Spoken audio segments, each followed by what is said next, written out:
Thank you very much for being here. We really appreciate you. I know it's later in the afternoon on a Friday, but I really appreciate all of you being here today. My name is Alan Detloff. I'm the Dean of the Graduate College of Social Work, and I'm very excited to welcome you to today's event.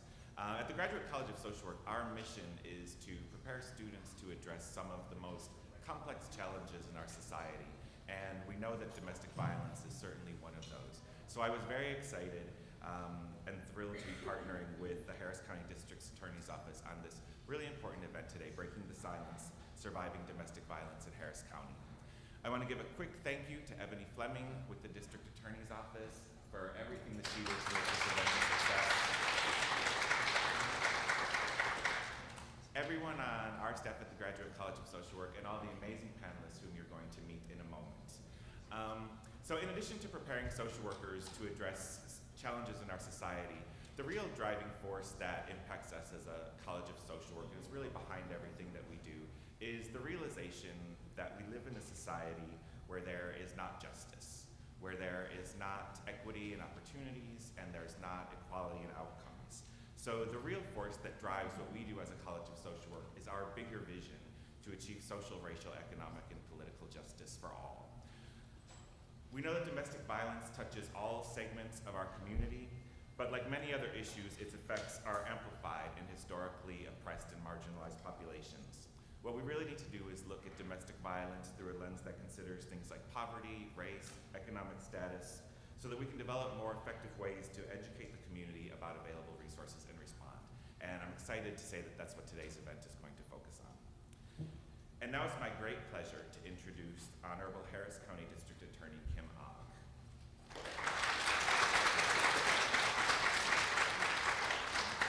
Kim Ogg is known as a reformer, but closer to home we know her as Houston's native with 31 years of legal experience. She's a victim's advocate, a former executive director of Crime Stoppers, and a mom to Jack. Today we know her as the Harris County District Attorney, elected in November 2016. She's licensed by the State Bar of Texas since 1987 and recognized as a specialist in criminal law by the Board of Legal Specialization since 1992. For most of her career, she has had a track record of public service. Ogg received her law degree from South Texas College of Law in 1986 and her undergraduate degree in journalism from the University of Texas at Austin. So help me again welcome the Honorable District Attorney.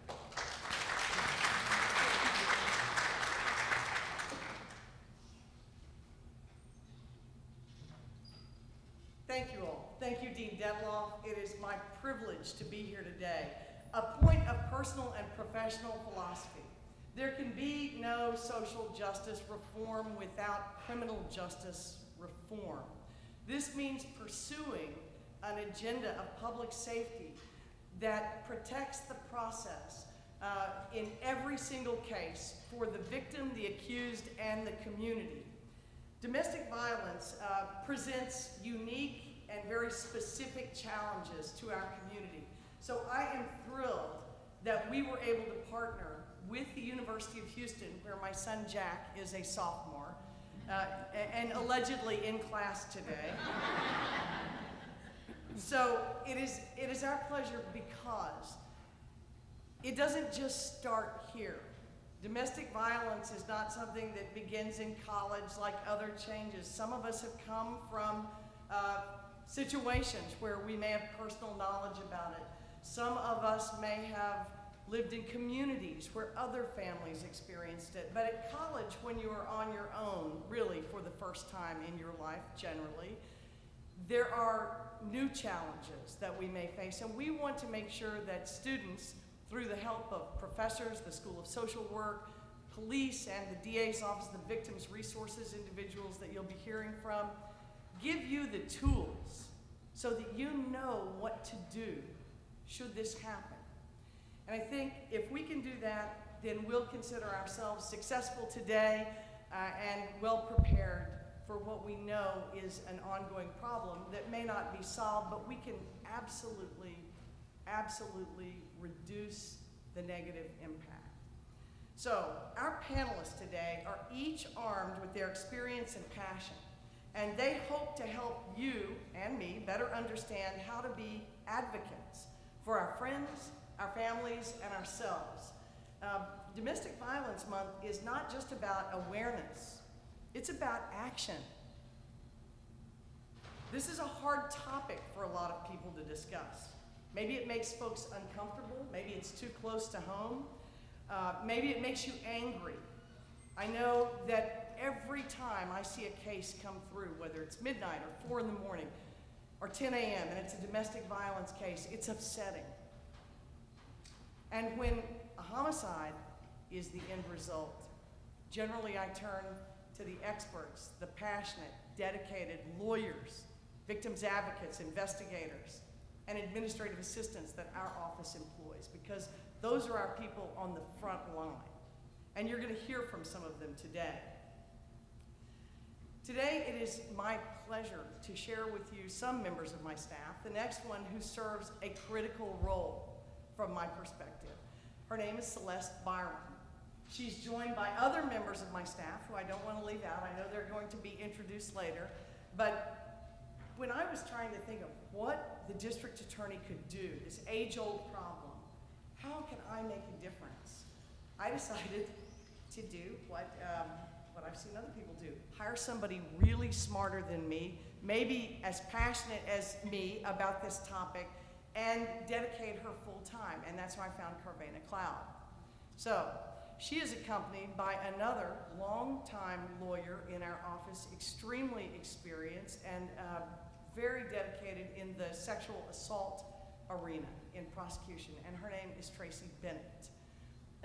Finally, Ebony Fleming from my communications department really helped organize this with the dean and with U of H. And why would media be involved? Because how are we going to get the message out? Everybody's doing this, right? So I believe the human connection is most important, and that's why I'm here and not on a video for you. But to be a force multiplier, we need the media. And in a free country, I want to remind everybody they remain a cornerstone of the foundation of this country, and they're worth protecting. So when it comes to communications, I have great respect for that arena and the individual who helped do this, you've already clapped for. But I'm going to ask you to clap for all of my staff now, and that is Ebony Fleming.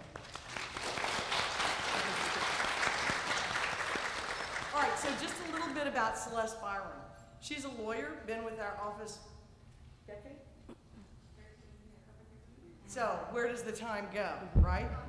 You'll see what I mean in 13 years. You'll remember sitting here at some point. So she has been with our office from the beginning up through what we call chief felony prosecutor. So she is a trial lawyer with training in the law. But when I took over the office, I felt like we needed to integrate victim services into our legal practice.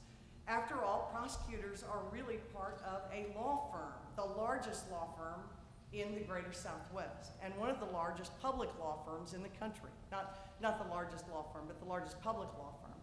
So it seemed that with the volume of cases that we had to deal with, and with the importance that I saw victim services had in truly making people whole and helping them get through the system, and ultimately, hopefully, reducing violence as a result of that system, I felt like we needed a professional who could relate to the lawyers and be a liaison between the victim services providers, the schools, the professional organizations, and our lawyers. So I asked Celeste to head up a victim services division. We have almost tripled the number of victim services advocates out of that division, and she's going to talk to you about that today. And the significance to you, the Harris County community, is big. Court system is tough. It's difficult to navigate. It's hard to understand. There's no real clear road signs. That's exactly what our victim services group is dedicated to doing, to helping victims navigate their way through the system into a better place. So with that, I want to tell you thank you, Dean. Thank you, students, professors, professionals, my colleagues. Domestic Violence Month isn't about other people. It's about us. And we've got to help each other through this. The best way to do that is with a plan. And so that's what today is all about, helping tell you about the plan and engaging you to join in that plan to end domestic violence. Thank you very much.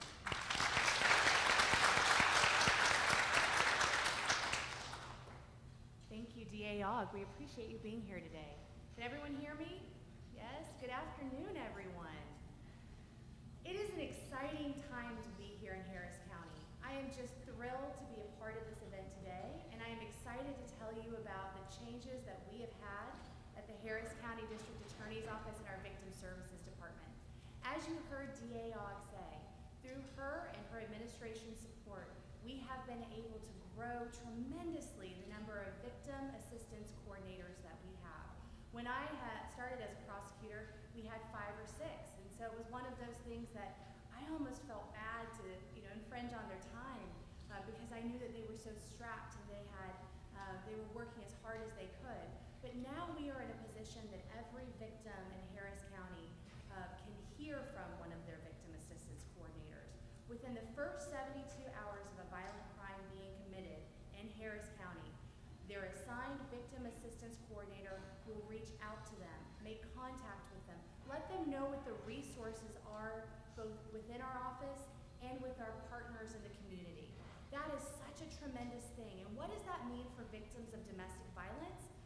It means that we are reaching out to them, giving them resources before perhaps they're the offender, perhaps before their abuser can return to the home.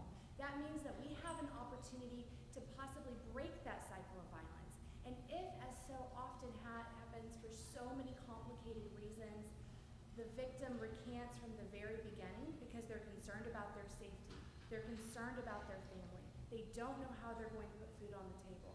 If they're recanting at the beginning, because our victim assistance coordinators are able to reach out immediately, we are able to inform our family criminal law division of that immediately so that they can step in and provide their social workers to take over and provide extra care and attention to make sure that those men and women in Harris County that are victims of abuse have a shot, that they have a shot at breaking that cycle of violence.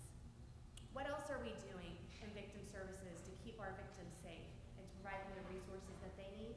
Well, every single courthouse we have, all 4 of them where we are trying cases, we have created dedicated safe spaces so that if that victim of crime has to testify or go to court for something, they have a safe, clean, confidential area where they are separated from the rest of the courthouse, where they know that they can go and wait and be made as comfortably as they possibly can under the circumstances.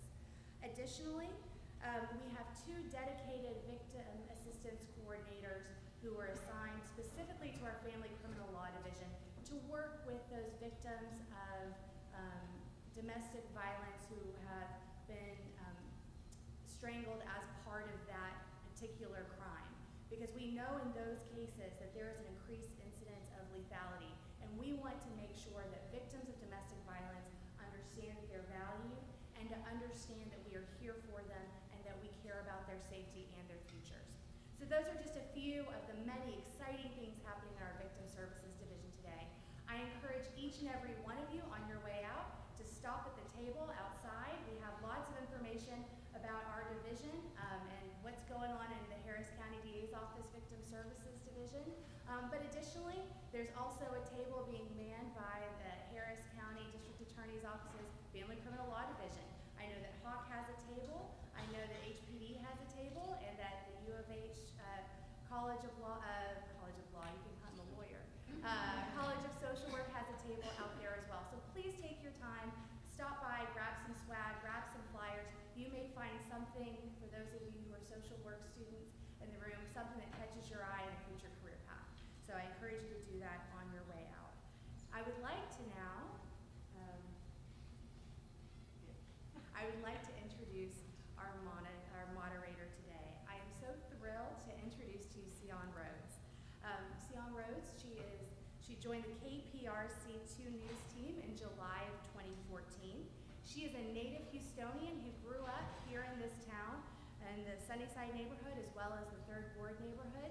She came up through the HISD magnet programs, graduated from Episcopal High School before going on to the very prestigious Medill School of Journalism at Northwestern. During her tenure there at Northwestern, Syan was part of a team of journalism students who freed an innocent man from the Illinois death row, and thus began her long, long career of covering criminal justice. Not that long, that's true. Not as long as my career, unfortunately. Her career of covering the criminal justice system. She is an active community volunteer, and she frequently speaks at events such as this.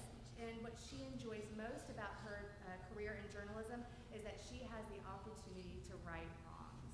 So with that, would everyone please welcome Syan Rhodes to the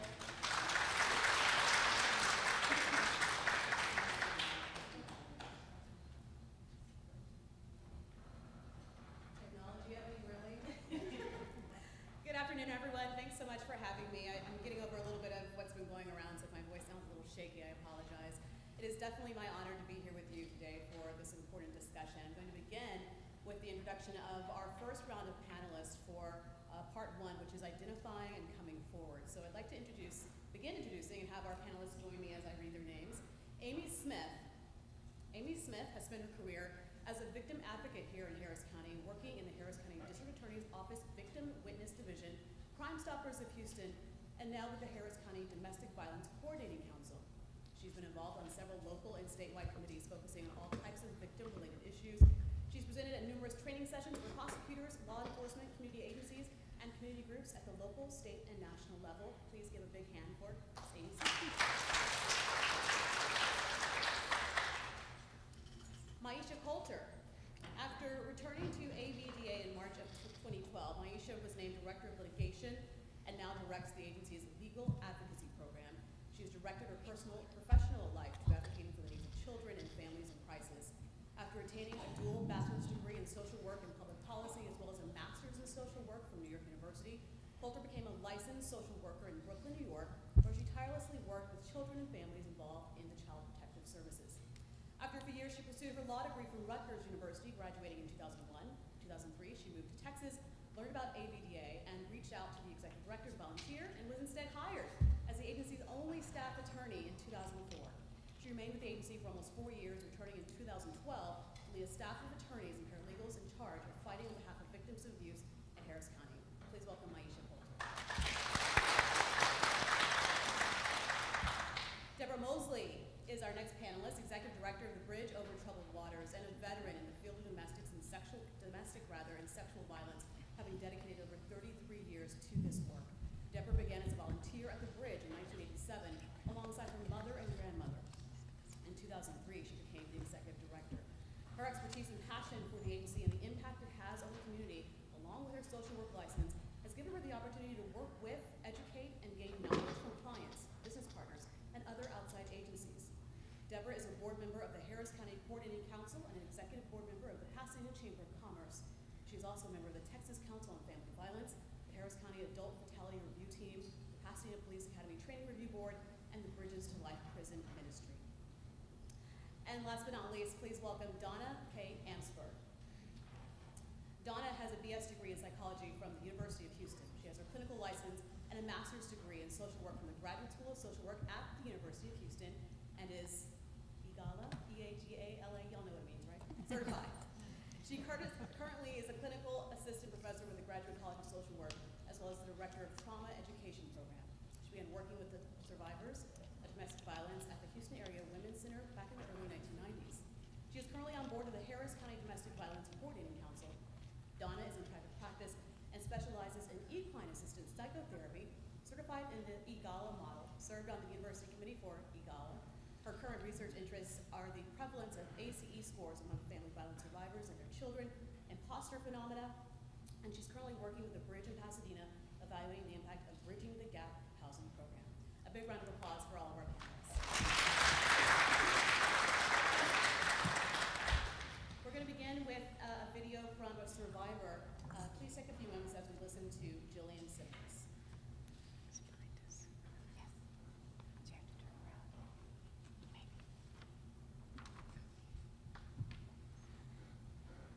I am so honored to participate in today's town hall meeting virtually and share with you a little bit of my story and join in on this conversation about domestic abuse. It's Domestic Abuse Month, and let's just keep it real. A lot of people don't consider psychological abuse, mental, emotional, verbal, financial abuse that bad, right?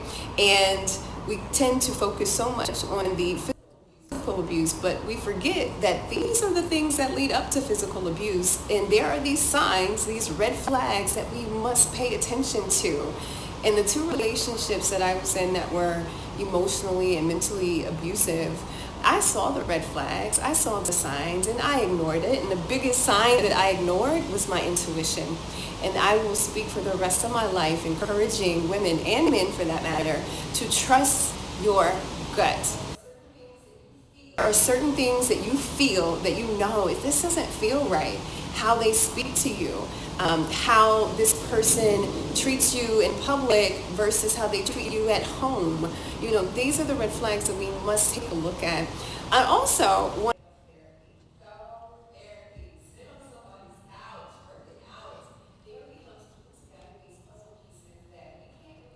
together ourselves. So I guess my question is, why are you scared to sit down and talk to somebody? Right, so a lot there from JJ, but I want to start with what may seem really basic to a lot of folks, especially in this room, but I think it's important to just begin at the beginning, and that is, what does domestic violence look like? I think we all have different ideas of what that could be, whether it's a slap, a punch, and what it's sex. So panelists, if anyone wants to tackle that, one or two, what does it look like? What is domestic violence? Well, I would start by saying first it's a pattern. It's not a one-time thing. It's a pattern that happens over and over. The pattern may change some, but it's consistent. It could be once a month, once a day, once an hour, but the abuse is there. Also, I think when you talk about it's a pattern of behavior, it could be several things. It could be a push, a slap. It could be verbal abuse. When we work with a lot of women, a lot of times what they say is that the verbal abuse is a lot worse than the physical abuse because a broken bone or a bruise heals, but the internal things don't. When the person that you're supposed to love or that's supposed to love you more than anything else in the world tells you you're fat, you're ugly, you're stupid, you're the worst mother there is, and you hear that day after day, week after week, month after month, you begin to believe it. And it makes it hard to believe that you're anything but what they keep telling you. So even though there could be physical abuse, the mental abuse is there as well. There's also financial abuse. It could either be that they do not give you any money, or it could be that they take all of your money. There's lots of different aspects to domestic violence. It's not just one thing. In addition to that, one of the things that you have to look at is the motivating factor behind the person who's perpetrating that abuse, and that is to try to control the individual. So everything is rooted in trying to control the other person, and they use these methods that were just mentioned as far as physical abuse, coercion, sexual abuse, economic abuse, and things of that nature, but they're always motivated to control. And I think the thing that we also have to keep in mind is that this doesn't start off usually with a dramatic assault. It starts off in a very quiet, very subtle way. What starts off as being comments about the way somebody looks and they sound complimentary, before long actually turn into very detrimental comments.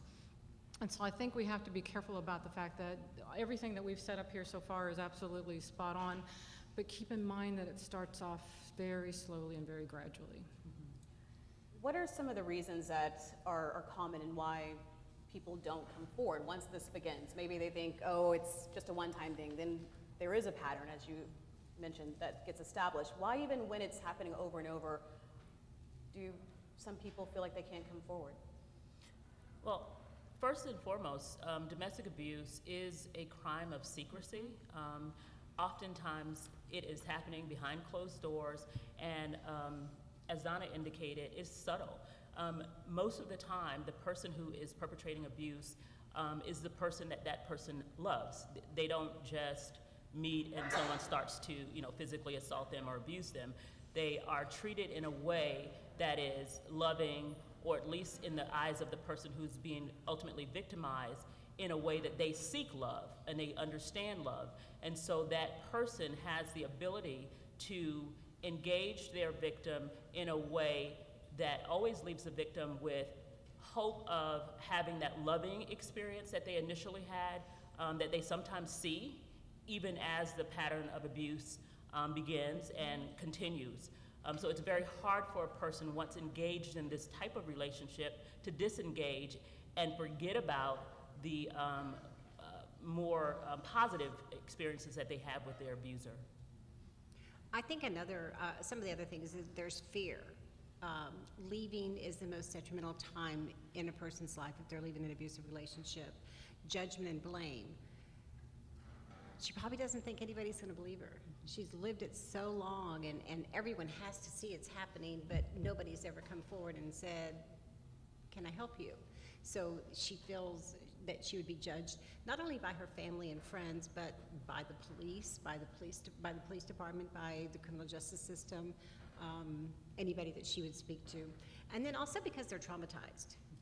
They're living in this trauma and have been beaten down, and they don't really know how to move forward. They don't know how to take that step. And they believe that he will take the kids away from her. They believe that he will have her deported if she's not here legally. So those beliefs are what stops it as well. And I think that we have to keep in mind the fact that this is cultural as well. It's a part of our culture, it's a part of our language. Even our marriage vows say that we will take someone for better or for worse. How many people have been told this is just marriage? You know, you go through rough spots, then it gets better. You make your bed, you lie in it.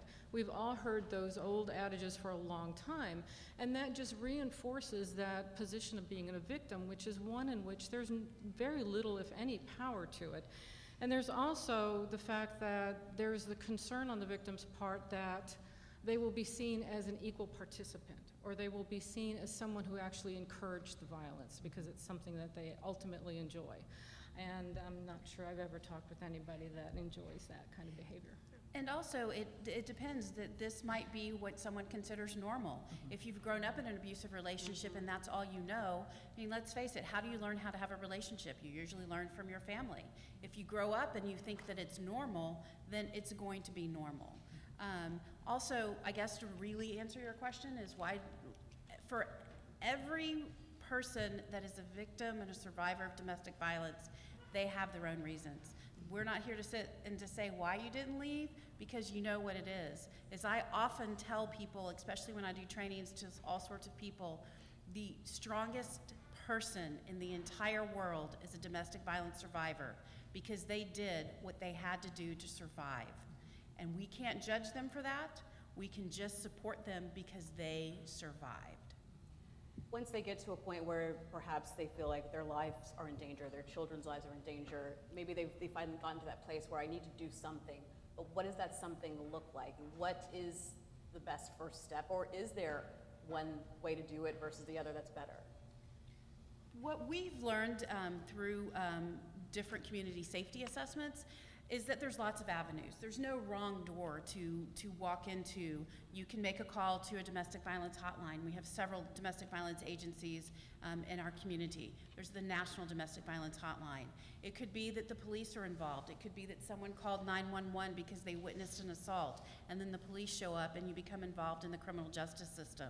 It could be that you finally have decided, I've had enough, and you go talk to a friend and they're like, you know what, I know somebody that can help you, and you go that route. You could talk to your pastor, you could talk to your medical doctor, you could talk to anybody, you can talk to your teachers, you can talk to anybody, and what we really want to say is to believe that person, to believe them.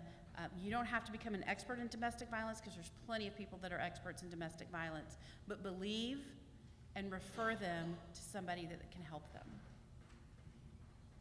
Anyone else, anything to add to that? She nailed it? She nailed it. All right, let's talk about the resources then that are out there, and that, you know, you guys all work with different organizations. Talk to us about what you all can do for these survivors. So at the university, there's two areas that I want to focus on. One is our Title IX department, and there are three aspects, or three types of services that they provide. Prevention and education is the first one, reporting, and then supporting.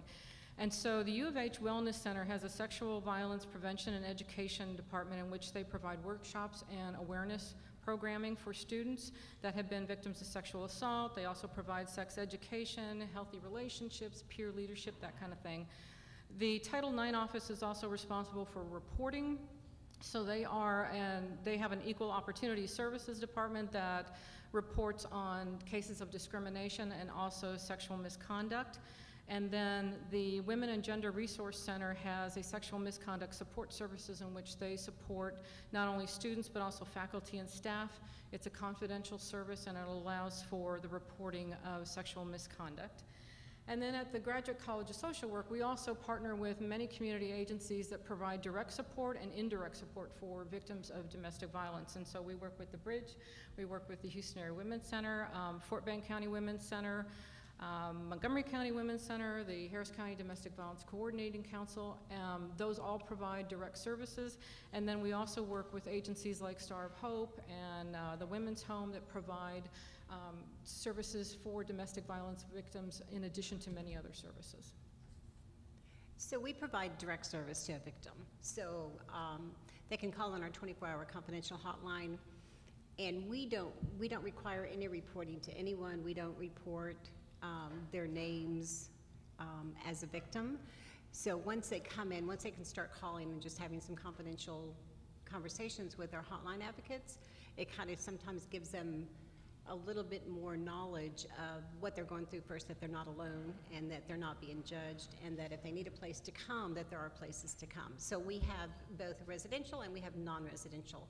I think our non-residential is what's not known a lot about, and ours is just like all of the others, Hawks, Bayer, Turning Point, all of us have the same kind of similar services. Somebody doesn't have to come and live in our shelter in order to receive services. We have caseworkers, victim advocates, legal advocates, child care, and all kinds of housing help as well. So it's just getting them in the front door to let them know that there is a tremendous amount of support for them. ABDA, also Aid to Victims of Domestic Abuse, is an organization that tries to address the legal aspects of leaving a situation.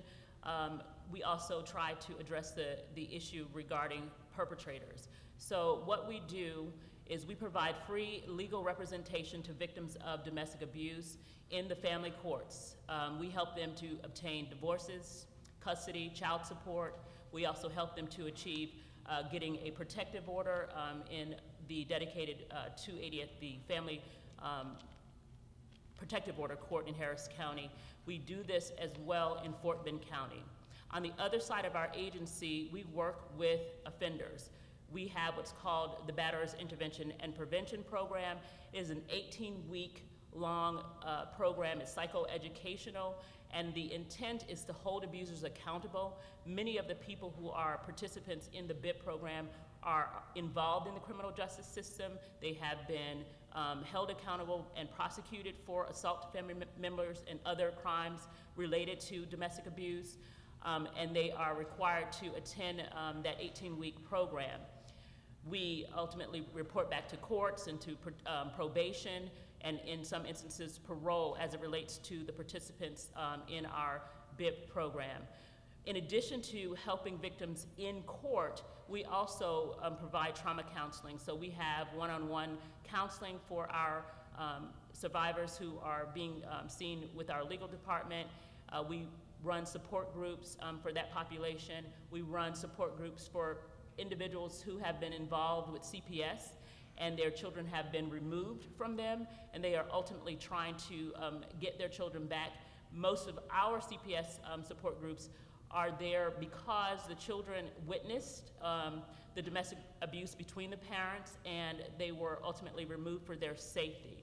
So as a part of their reunification plan with CPS, they are required to attend also a psychoeducational group to help them identify how to remain safe, have healthy relationships, things of that nature.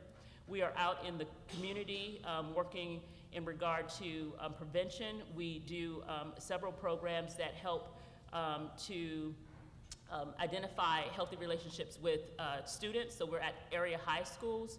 We have recently had the opportunity to incorporate a new program called Coaching Boys to Men, and that is basically directing training for coaches who then ultimately help their student athletes to identify healthy relationships, hold each other accountable. Again, we're about prevention, we're about helping people to get out of these relationships, and ultimately to end this,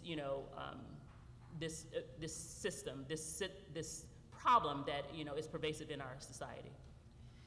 We're a little bit different, is that we provide very limited direct services through a grant that we have through the governor's office, and we have advocates that are at the Harris County Sheriff's Office in their family violence unit. But what we do basically at the coordinating council is we work on a systems level. We try to make changes in the systems to make it better for victims to get through the system, whether it's the law enforcement, legal services, if it's the criminal justice system, protective order process. So we're kind of working on the systems level. We work a lot with our community partners. Everybody that is on all the panels are part of our community partnership, and we're trying to make it a better place and have easier access to services for the victims in Harris County. As I always like to say, Harris County has the best victim services for Gary, Indiana.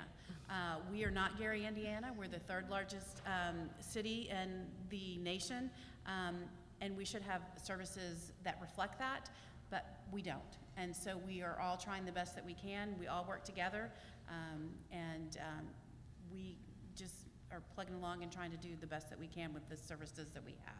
So talk to me then about those challenges that you're facing as you're trying to do what your individual groups do and then working together in collaborative measures. What challenges are you facing, and what are some of the solutions that you'd like to see about that? I think that my experience has been that while we all work with essentially the same client or the same perpetrator, we come at it from different perspectives. I mean, that's obvious. Social workers and law enforcement don't exactly look at things in the same manner. But we still have the ultimate goal of justice being done, victims being protected, children being protected, the like. But there is a difference in language as well, not only what our requirements are for the position, but a difference in how we speak about things. And that has been an issue that we have struggled with over the years as well. Anyone else? I think on a micro level, we also face the challenge of dealing with a population that has been traumatized, and out of that traumatization, they're dealing with some pretty severe mental health issues sometimes, depression, PTSD. And so it's very difficult to address the needs of a person who has those types of issues that they are grappling with, and sometimes not addressing in any real way. And so one of the things that we have to always consider as we look at the population and try to address the needs is to make sure that we prioritize the things that are most important in helping them and supporting them. And one of them is definitely trying to address their mental health needs as they try to go through the process and the systems that they will encounter having to deal with the abuse that they've currently dealt with and trying to leave. And I agree with what Maisha says. In our house, we have 100 beds, and at any given time, 30 to 40% of our clients have a mental illness or drug and alcohol abuse, and that takes up a lot of our resources. So it takes up a lot of time and energy, and there's just not any other place for these folks to go, because there's the resources in our city, like Amy said, are very, very limited. So we do the best that we can, but when you have all these other issues, domestic violence sometimes, or sexual abuse kind of gets lost, because the pressing issue may be they're using, or the pressing issue may be that they're in active psychosis. So you have to take care of those issues first. So it's very limited resources. And the other limited resource that we have is beds, emergency shelter beds, and housing for victims. I'm not real sure how many beds we have.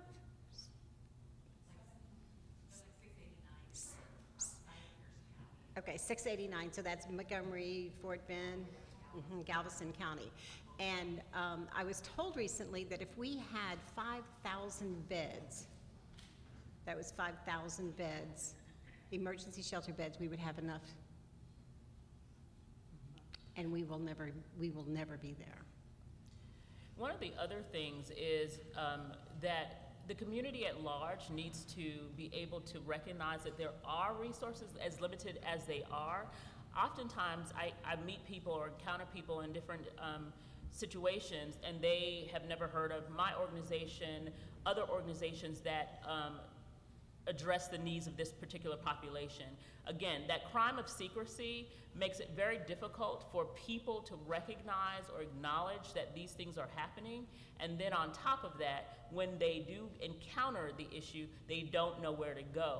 So I'm happy that we're having this discussion today and we have the audience that we have. But it's very important that people start to have conversations about the vast needs of individuals who are dealing with domestic abuse, and trying to generate conversations about resources for these people, because that is a community, I think, obligation. And again, this is a crime that affects every aspect of our community, and we just don't do a good job of acknowledging its existence and the lack of resources available to individuals. We often ask that question, why do they stay? Where are they going to go is ultimately an answer. We just need to really be more cognizant of how we can do our part to support the cause and support efforts to try to establish different ways to help people as they encounter this problem and ultimately try to get out of these situations. And also, one of the things that Coordinating Council does is we facilitated an adult violent death review team. And what we found with our death review team, and what we do is we review all the domestic violence homicides in Harris County. What we found is only about 5% of the women and men that are killed in domestic violence relationships seek traditional domestic violence services, which means that they seek shelter services. So what we're trying to do is we're trying to reach out to the faith community, to the medical community, to schools, to get them on board, to let them know that there's services that are available. At one of our domestic violence death review team meetings, a lieutenant in the Sheriff's Department Homicide Division stood up and said, every time we've reviewed a case, I've presented a case to you, the woman has been killed when she's in the process of leaving. Always. So what I'm saying is, when we ask that question, why doesn't she leave? Because she can get killed. So we need to do better in protecting them for when they're leaving. So there's lots of resources out here. So I encourage you, go talk to the people outside at the tables. Talk about safety planning. Talk about what to do. There's such a wealth of knowledge that's just sitting right outside that wall and sitting here at the panel and here in the audience. Please pick our brains. We need help. We want you to help and get the message out that there are services, limited that there are services that are available. We want to make sure that these people get help. Kind of piggybacking off that idea of the culture around domestic violence and the secrecy, but the need for folks to speak up about it, what is that? I interview so many people in the aftermath of a tragedy, and there'll be a neighbor or a family member who says, well, yeah, I did know something was going on, but, so what do you do if you're that person, that your family member or that neighbor who knows something's going on, but what do you do? Yeah, the most important thing that you can do is listen and try to understand what is that person dealing with at the time that you encounter them, whether it be a coworker, whether it be someone that's a neighbor. If you are the person who encounters them at the point that they are acknowledging that they are a victim, please listen to them and accept what they are telling you, and then try to see if you can identify some resources to help them and assist them with their immediate need, the thing that is bringing them into your sphere at that moment. Whether it be a place to stay for the night, whether it be, can I hide some things over here because at some point I want to plan to leave. Be a partner. Don't be a person who shames them back into going home. Don't be the person, oh, I can't believe this is happening to you.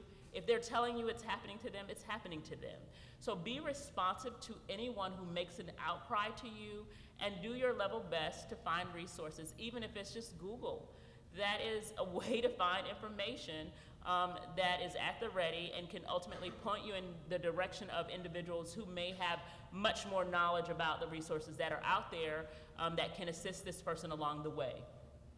And I think our systems need to step up as well. So we have, whether we like it or not, we have a lot of agencies that go into people's homes, whether you're Child Protective Services or Adult Protective Services, people that are in the animal abuse field and are out following up on investigations. There's not yet a coordinated response from them. We know enough of research that if you are in a home where there is animal abuse or neglect, you can pretty much guarantee that that's also happening to the children and the adults in the home.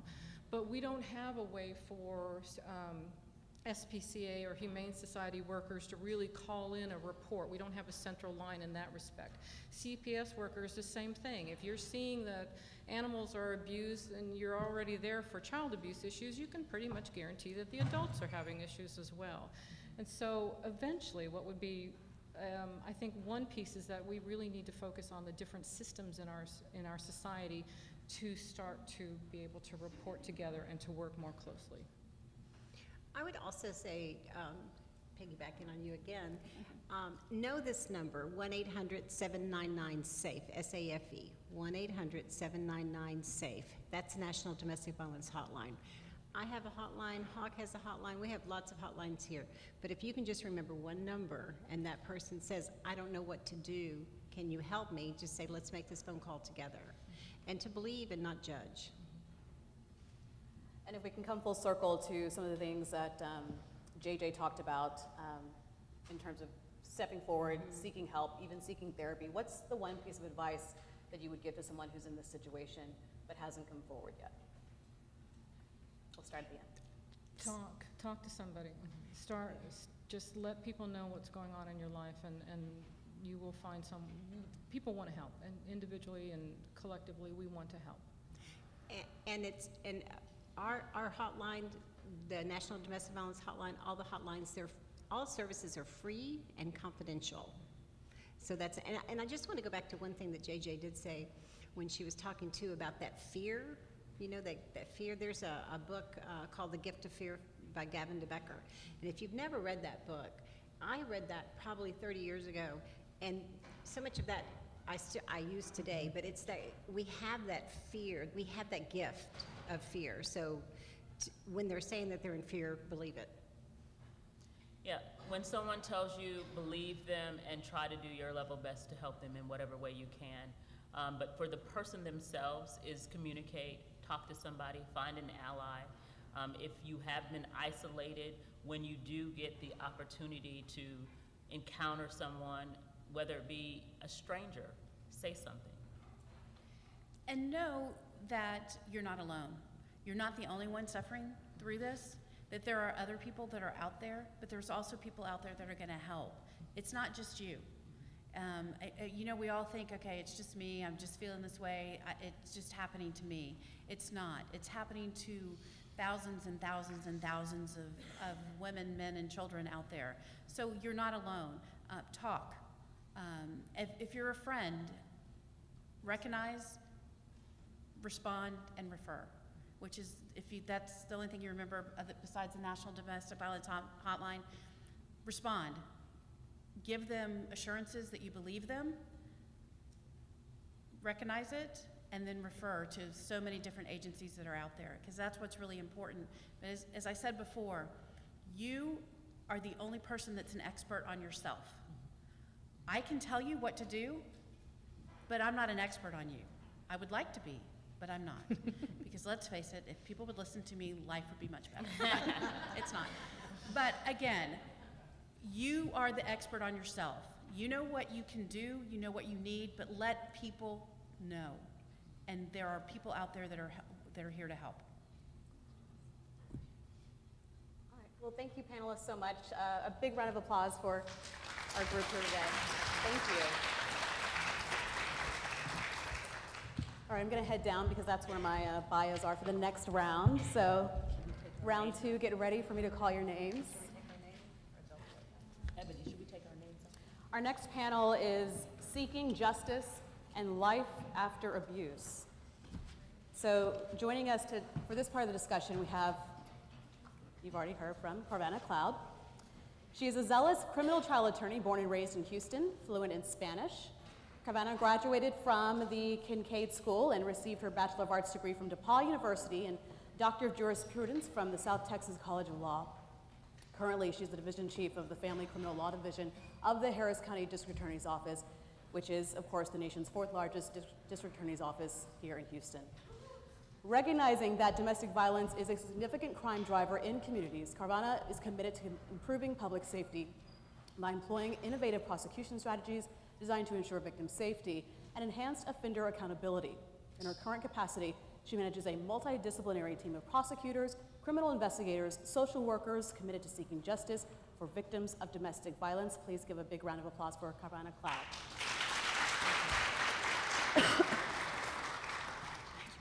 Next, we have Traci M. Bennett. Traci has been a prosecutor for over 21 years. She served as an assistant district attorney with the Harris County District Attorney's Office since 2002 and is currently the chief of the Sex Crimes Division.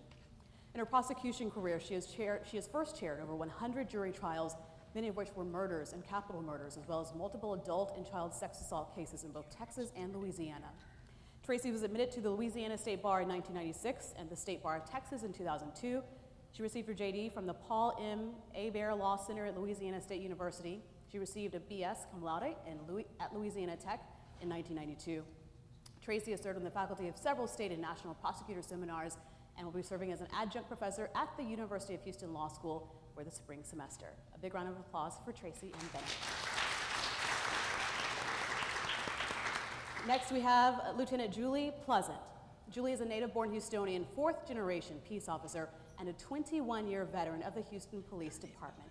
She obtained her Bachelor of Science degree in Criminal Justice from the Sam Houston State University and a master's degree in criminology from the University of Houston.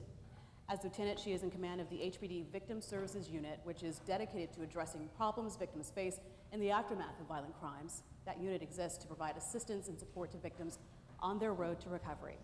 A big round of applause for Lieutenant Julie Pleasant. Next, we have Sonia Corrales. Sonia currently serves as Chief Program Officer at Houston Area Women's Center. She's worked in the field of domestic and sexual violence for 26 years and has 19 years of leadership experience. Specializing in anti-violence work, she has served on numerous local, state, and national boards and committees, including Houston Sexual Assault Kit Task Force, Harris County Domestic Violence Coordinating Council, Health and Human Services Commission Task Force to address the relationship between domestic violence, child abuse, and neglect, the SAFER Working Group, and the Mayor's Commission Against Gun Violence. She is a graduate of the University of Texas at El Paso, alumni of Leadership Houston, American Leadership Forum Criminal Justice Class 4, and of the Bank of America Neighborhood Excellence Leadership Program. Sonia is a 2016 TASA Advocate of the Year recipient and a 2018 honoree of the Houston Business Journal's Women Who Mean Business Award. Please welcome Sonia Corrales. And finally, we have Dr. Khara Breeden. While working with community partners, Dr. Breeden recognized the gap in forensic nursing and created Harris County Forensic Nursing Services, a nonprofit community-based forensic nursing program.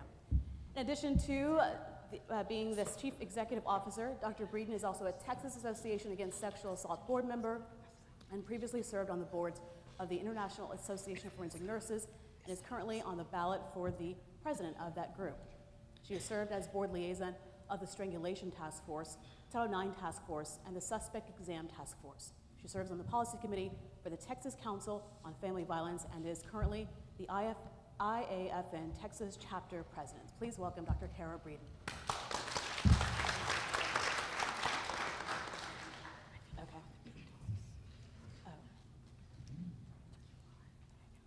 All right, right now we would like to hear from another survivor before we get started. Asia is going to come forward and share her story.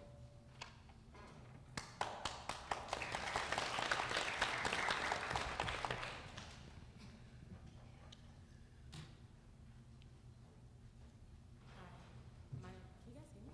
No. Hello? No. How about this? You want this mic?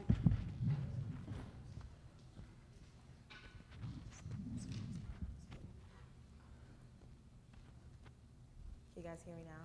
Yes. Okay. Hi, my name is Asia Davis.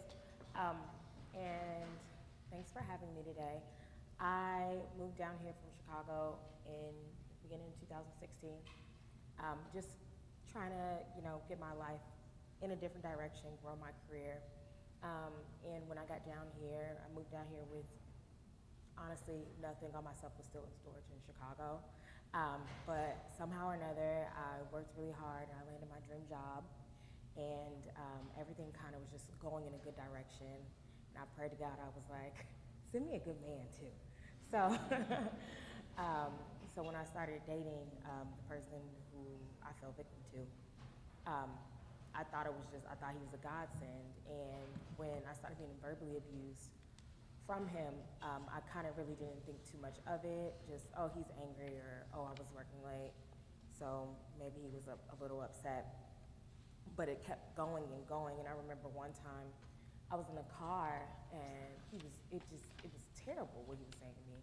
And I decided to record it just to see if I was crazy, if what he was saying made sense. So I went back and I remember the next day and I played it and I was like, oh my gosh, like I'm surprised I wasn't in tears. And that's when I started feeling a certain type of way, but I don't think I really trusted my gut too much. As time moved on, he started, moving his stuff into my house, taking over my space, being more verbally abusive, and then he became physically abusive. And I really didn't understand what was going on because I thought he was what I prayed for. So I didn't know if I was desperate or what. But I kept it moving, just kind of taking his abuse and not really thinking that I was worth too much. And one day we were in my car and I was on my way to, I think, enroll in some classes, and he wouldn't let me drive my own car. And I said something that he didn't like, and I pretty much told him that I wanted out. I will drop him off wherever he needs to go, and I will drop his stuff off, but I want out of the relationship. I want him out of my house. He then takes my car and starts driving frantically, I think down Fanning Street. And we jump a curb and we're at a light and I'm yelling let me out, get out my car. We're at a light and I look over and I just had one snap moment to grab my keys out of the ignition. I did that, grabbed my keys out of the ignition, I ran out my car. I didn't have anywhere to go, I didn't have my wallet, everything was still in the car. And cars were honking behind him. He was yelling at me, telling me to get back in the car. He'll talk about it. He's sorry. He wants to just talk about it.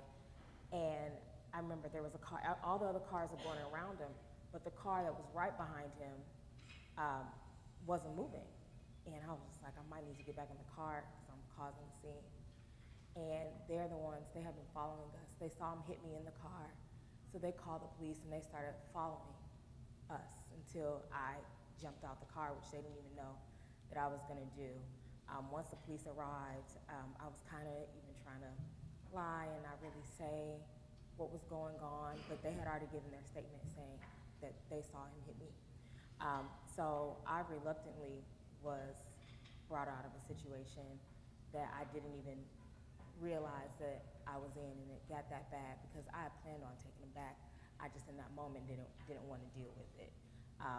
So even through all that and what the last panelist just said, when I needed a place to stay or somebody to talk to, I wasn't even able to rely on my friends to listen to me or have them hear what was going on with me. Somebody was like, oh, so you're a victim now? That was one of the responses I got from my friend. So I kind of shied away from even going to counseling, even everything that was offered to me. I really didn't want to do it because I didn't want to put anybody in a bad place or be inconvenient to anybody. So it took me a year later to start with Fresh Spirit Wellness, and I currently see Dr. Conti, who is in charge of Fresh Spirit Wellness. All the resources that she has given me have provided me with things so I can, start reaching my goals again. So I finally did enroll in those classes that I was headed to enroll in the first place, and I'm in real estate school now. I just purchased a home here in Houston. So Fresh Spirit Wellness really, really kind of saved my life and got me back on track where I was headed when I first moved down here in the first place. So I have a lot, sorry, I don't really like talking about it. I have to thank her. I have to thank Dr. Conti and Fresh Spirit Wellness, just, you know, for guiding me and getting me where I am, and I'm on track. But I like, you know, speaking or trying to speak because it's really hard to tell my story, primarily because I wasn't in a situation where it was my husband or my kids, or I was just like a normal girl. I graduated school, had my dream job, and I was still being domestically abused. So, you know, if it can happen to me, it can happen to anybody. So if you have a friend who's trying to speak to you, listen to them. If you're somebody who's going through it too, go reach out to your resources. Don't wait around like I did, because I could have been a lot better off a long time ago. So that's it.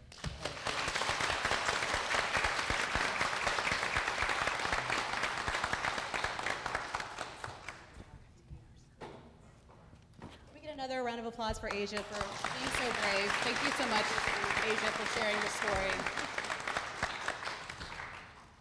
And it's so important that we hear from survivors like Asia as part of this discussion, so thank you so much. I'm going to mic myself back up and head to my seat so we can start our next panel. Okay. Thank you. All right, so this next round we're talking about seeking justice in life after abuse. So once you go through the process of coming forward, and you're maybe in the legal system now, what do you do? You know, that's another scary part, right? What do folks need to know about the legal process that they're about to enter? Sure, I'll take that Sure, first. I think it's really important for us all to recognize, and I think Ms. Amtsberg said it very well, that domestic violence, we have to start having a conversation where we do dig down to root causes, and it's not just about the criminal justice system, and it is about social reform. But as the DA said earlier, that criminal justice, a lot of folks are going to come through our system or have interaction with the criminal justice system as a result of a domestic violence case. Here in Harris County, I know Celeste has already spoken to this, but we have victim assistance coordinators. So whenever a case is filed in Harris County, you're going to receive a contact phone call or interaction from a victim assistance coordinator. With regard to our domestic violence cases, we do have an extensive multidisciplinary team. We have social workers, we have social workers and caseworkers that offer protective order services, and we walk you through the criminal justice process. Like you said, Syan, it's a beast. The criminal justice system is very hard to navigate, and so it's very important, and that's a lot of what my staff does in our domestic violence division. We actually do some intensive case management, criminal justice education, and we work with the victims to crisis counsel and get them stabilized. And we all know that the cycle of violence is never ending, right? It always continues. So today you might be on board, tomorrow you might not want to participate, you may go back and forth, but we're here today to let you know that that's okay. We understand that. We're a very trauma-informed group, and the criminal justice system is focused on your victim safety, but also offender accountability. So we use evidence-based tools. We use evidence-based tools to prosecute even when a victim doesn't want to prosecute. One of the things I've learned best from the district attorney is that we need to take the stress off of the victims and the survivors in prosecuting the offenders.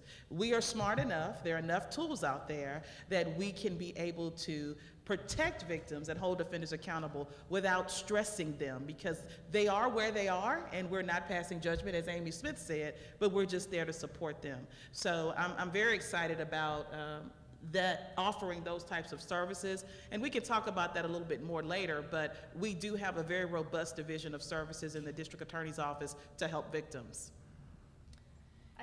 Go ahead.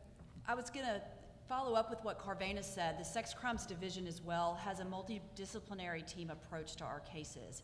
And so we also have social workers that work with our victims to help them through the process because, again, as she said, it is incredibly difficult. What I would say that would probably be surprising to a lot of people that could actually be positive about the process, I have seen multiple victims have to come to court and testify, which, as you can imagine, is something that they really dread, and it's just horrible to put them through that. and we do a lot of preparation in anticipation of that. However, I have seen them on the witness stand more than once become empowered with the fact that the person who's abused them is sitting in front of them, and have actually seen them take control of the situation in the place you would least expect to have control, and call those abusers out for exactly what they are, almost to the point where you have to refocus their attention so the judge doesn't yell at them. So it really, while it is a difficult process, we do have so much support in place. The DA has been so great about really beefing up that support system. And then there's also those opportunities for them to really become empowered going through that process. Well, Lieutenant Plaza, you may be the next law enforcement officer that a victim encounters after perhaps dealing with an initial street officer. Right. So talk to me about what your role is. So the way we kind of have it set up, the way it works today is if there's an arrest on scene, then that case is already in the court process. That's when the DA advocates, the victim witness advocates there, those coordinators are gonna go 24 to 48 hours, 72 max, that window, they're gonna take that. But let's just say that we didn't put our hands on the suspect. So now your victim is even more traumatized because they're not in jail. He's out there and he may come back. So that's when we call those cases where there was no arrest. We reach out and we say, can we get you services? Can we get you in contact with one of our community service providers? And what can we do for you? Can we get you a protective order? What is it like for you right now? A lot of them are very forthcoming.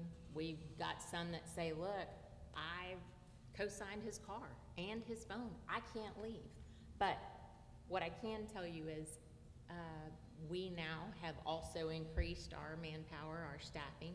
So we're able to outreach a lot more, and through training from our community partners, the council, HAWK, we have trauma-informed officers who are now understanding that through trauma that victim has suffered, they may not be able to answer all your questions right then, but when we reach out or the investigator reaches out, they may have remembered some things and be more forthcoming. So that's what I would say they need to know with regard to HPD. And just I'm with the Houston Area Women's Center, and from a community-based perspective, the legal process for many survivors is two things. One of them is the criminal justice process, and the other one is the civil legal assistance process. And sometimes they're going through this process simultaneously. And so I think that's important for many survivors, because they're going not only through this criminal justice, but they're also going through issues like divorce, they need housing, they need shelter, all of these things. So I think that's important to note. I also think that one of the things that we know that works in our community is multidisciplinary teams. I mean, we've talked about that before. That's a given. So I think it is important for all of us, especially the community, to understand and know that whether it's a systems-based advocacy lens, that is helping, or a community-based lens, which is organizations like ours that are nonprofit, that it's important that we know that how we work together is important for that survivor, that ultimately we have that same goal. And while there's going to be some things that overlap, there's going to be some things that are very different for many survivors, and there's going to be a lot of survivors who never go through the criminal justice process, and that's important to know because many people don't come forward. And from the community-based perspective, we know, based on research and based on information that we gather from survivors, that many of them do want to be involved in the criminal justice process. And so how do we help to engage them in that process and work with that community-based advocate to ensure that that's happening, so that they find justice, whatever that might look like?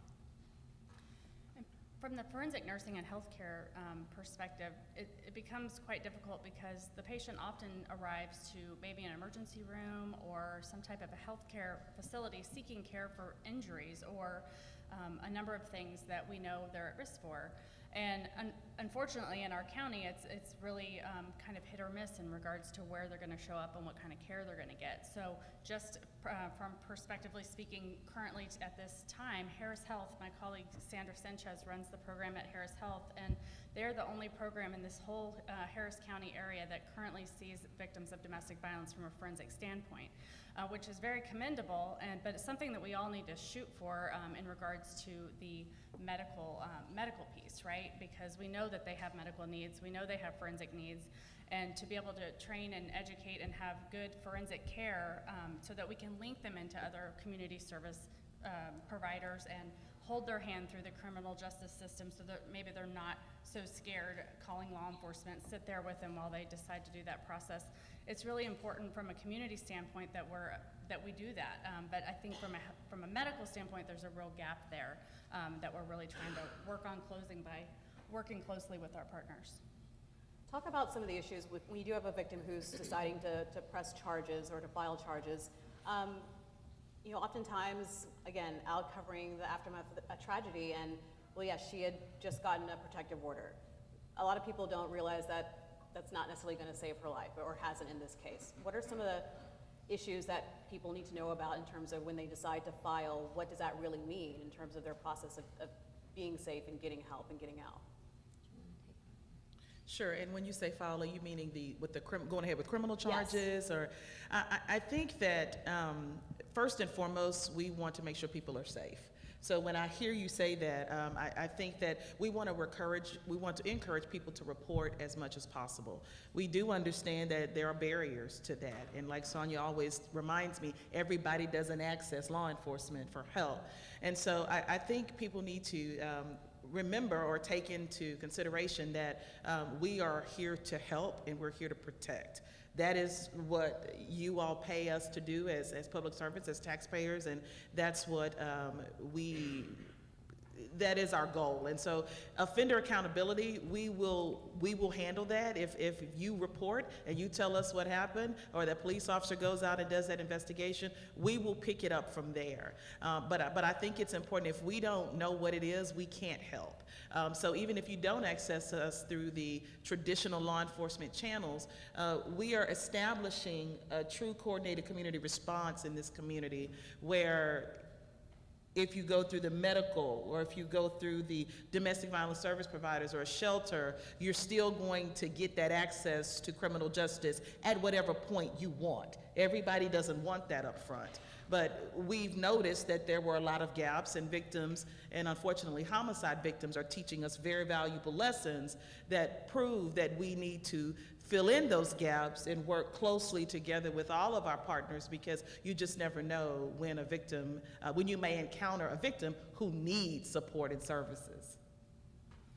Well, and Amy Smith earlier said that our goal is never to get the victim to leave, and I think that's really important. And I had a point when I was, from a medical forensic standpoint, it becomes really important that they do go to a facility that has a forensic nurse that can document that event, because as that victim gets more able to, in a place where she can leave that situation, maybe she needs to find housing, maybe she needs to, whatever her situation is, whenever it is time, she's going to have a patterned history at this medical facility that she's now trusted because she's gone there on several occasions. So it becomes a place of trust, and literature actually shows that that medical facility becomes part of her safety plan. So it becomes a real important piece in that process.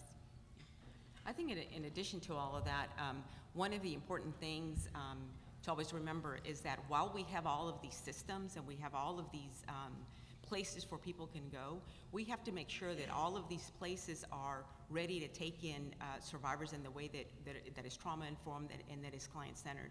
And so that's one of the things that in our county we worked on. I mean, HCDVCC worked on this whole safety assessment and looked at some of those systems.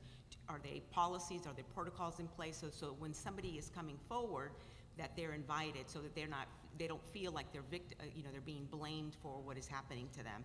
And so when Julie's talking about this neurobiology of trauma and really training officers on understanding how trauma works, those are some of the things that are important. So when survivors are accessing these systems, that they're being received in a client-centered and trauma-informed way. What do you do when you encounter someone who doesn't want the legal help that you mentioned that may be available, or doesn't want to have a rape kit done? What do you do in that case? You give them the resources anyway, because maybe they're not strong enough right now, but maybe they will be later. So you had referenced something, what makes them leave? Well, and Amy said every person has a different reason, but maybe this time the abuser hits the child and that's it. Like, you can hit me all you want, you know, I can take it, I'm a big girl, but when you involve the children, so that may be the reason. So at least we know that that person has those materials. They have what it takes, the resources needed. They've got the right phone numbers. They've got that contact information. So if they don't decide to press charges, when that officer, if they reach out, sometimes they don't, sometimes just our partners get them and they outreach that way, and that's fine too, as long as they're reaching out. But if they interact with the police officer, any agency in the state of Texas gives the crime victims card, and it will normally always require that there be a domestic violence hotline. The National Domestic Violence Hotline will be there.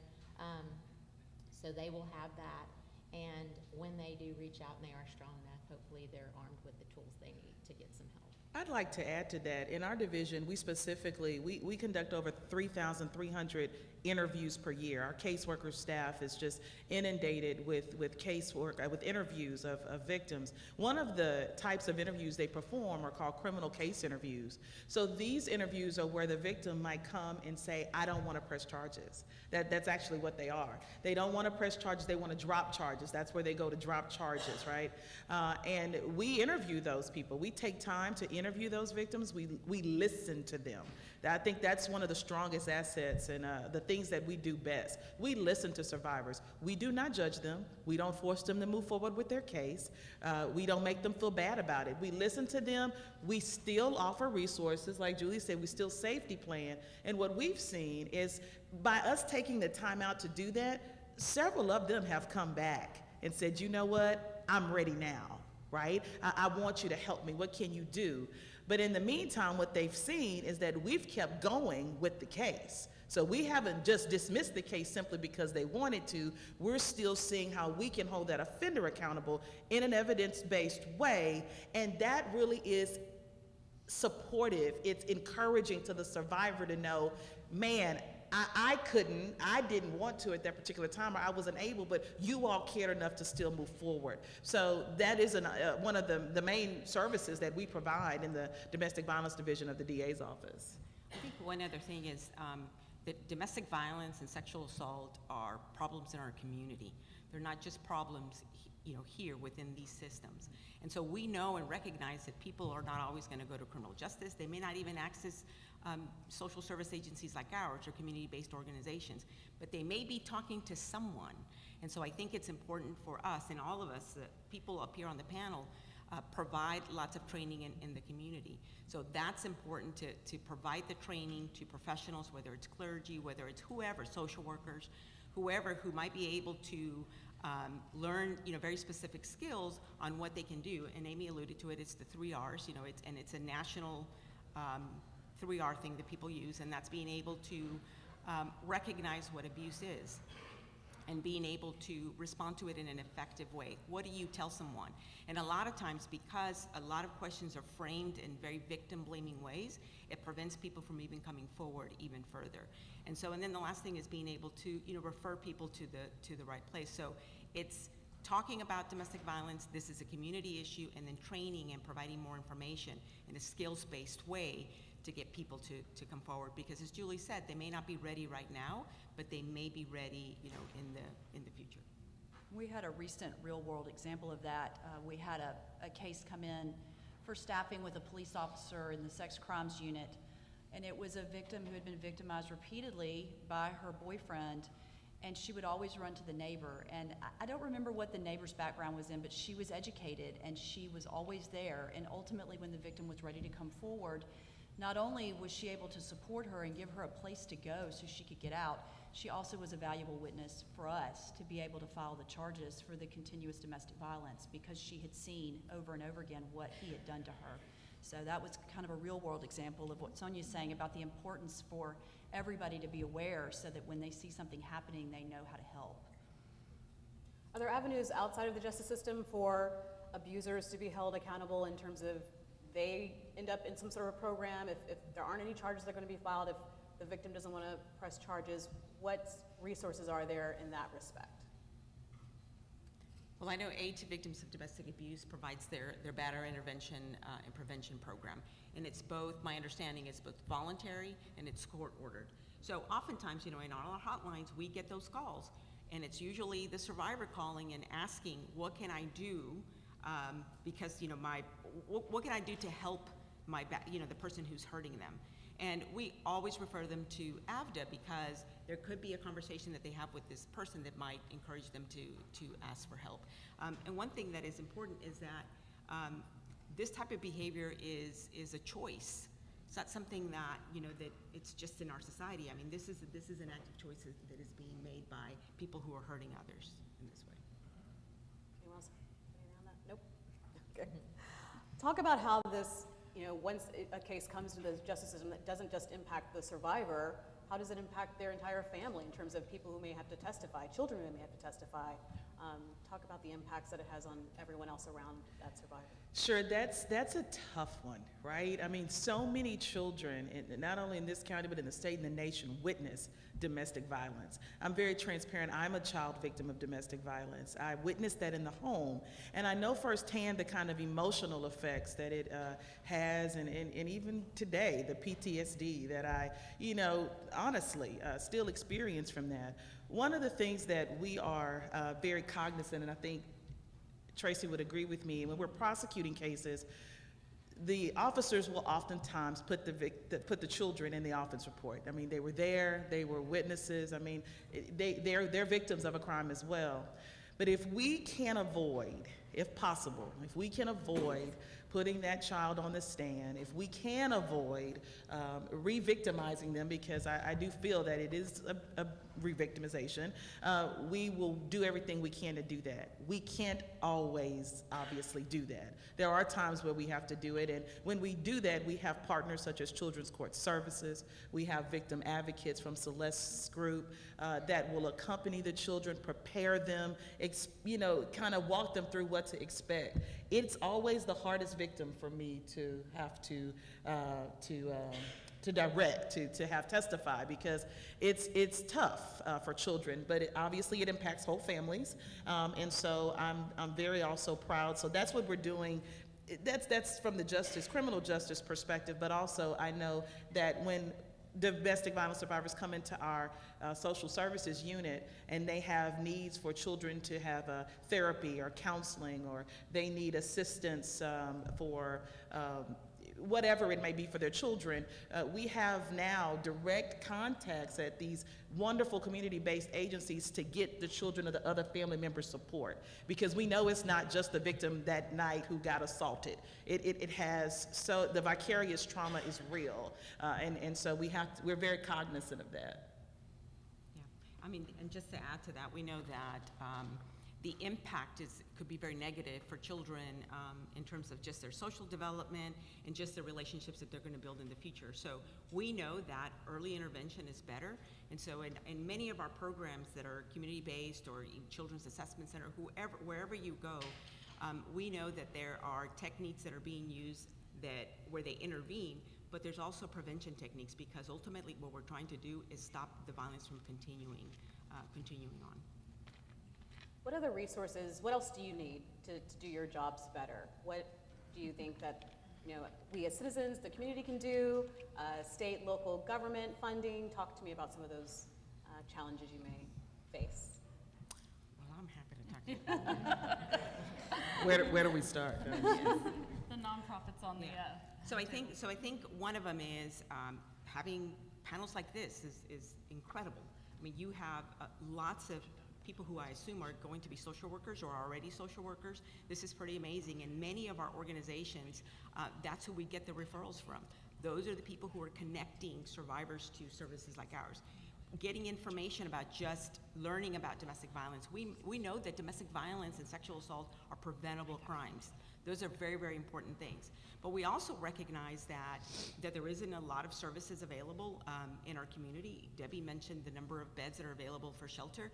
But ultimately, one of the things that we hear, the number one thing that we hear when survivors are coming in is the finances. is that people, as a barrier to leaving is financial, and a barrier to moving forward is financial. So how do we get survivors to that economic independence? And all of it is tied together. The civil legal assistance, the criminal justice, the jobs, the career, the children, everything is tied to that. So I think we have to really prioritize, the economic empowerment piece, and ultimately finding that affordable housing. When we talk about just government funding, we know that HUD has shifted the funding away from transitional housing and domestic violence, and that's hard for a lot of domestic violence programs across the nation. This isn't just a Houston problem, but across the nation that we have issues with funding. We know that every year, we're testifying at our state legislature around just ensuring that programs like ours continue with the funding. So that is critical. We cannot do this work without the Violence Against Women Act, for example. We cannot do the work. They're able to fund programs like ours so that we are able to provide the services around intervention and the services around prevention, because ultimately we want to stop this from happening. But affordable housing, economic empowerment is important. Yeah, and what she said about the Violence Against Women Act, that actually funds our adult sex crimes prosecutors. So it's on all ends of the spectrum that is so important to us. The other thing is to keep an eye out on legislation that assists in fighting domestic violence and providing services to victims. As the session comes up, you'll see that legislation there, and so call your representatives if there is something that you think will be supportive to our cause, because that's really important as well. I'm going to chime in and say the same thing. The Violence Against Women Act, that's what's giving HPD another 8 advocates and 2 supervisors. So without them, we couldn't build our unit because of what the city's going through right now. So the important thing for us, law enforcement, is if you hear something, listen. If you have anybody that's coming to you and you think it goes like this, listen, I have a friend that is going through this, and her boyfriend, and the situation is them, but as officers, we always get that, right?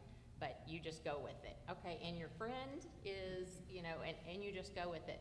But the important thing is, like it was said over and over again, is that you listen and you don't throw your opinions out there. Take it in, Google the resources, call victim services at HPD, call any of the community, services that are out there, but you meet them where they are. Our opinions don't matter. What matters is what they're going through and that we believe them, right?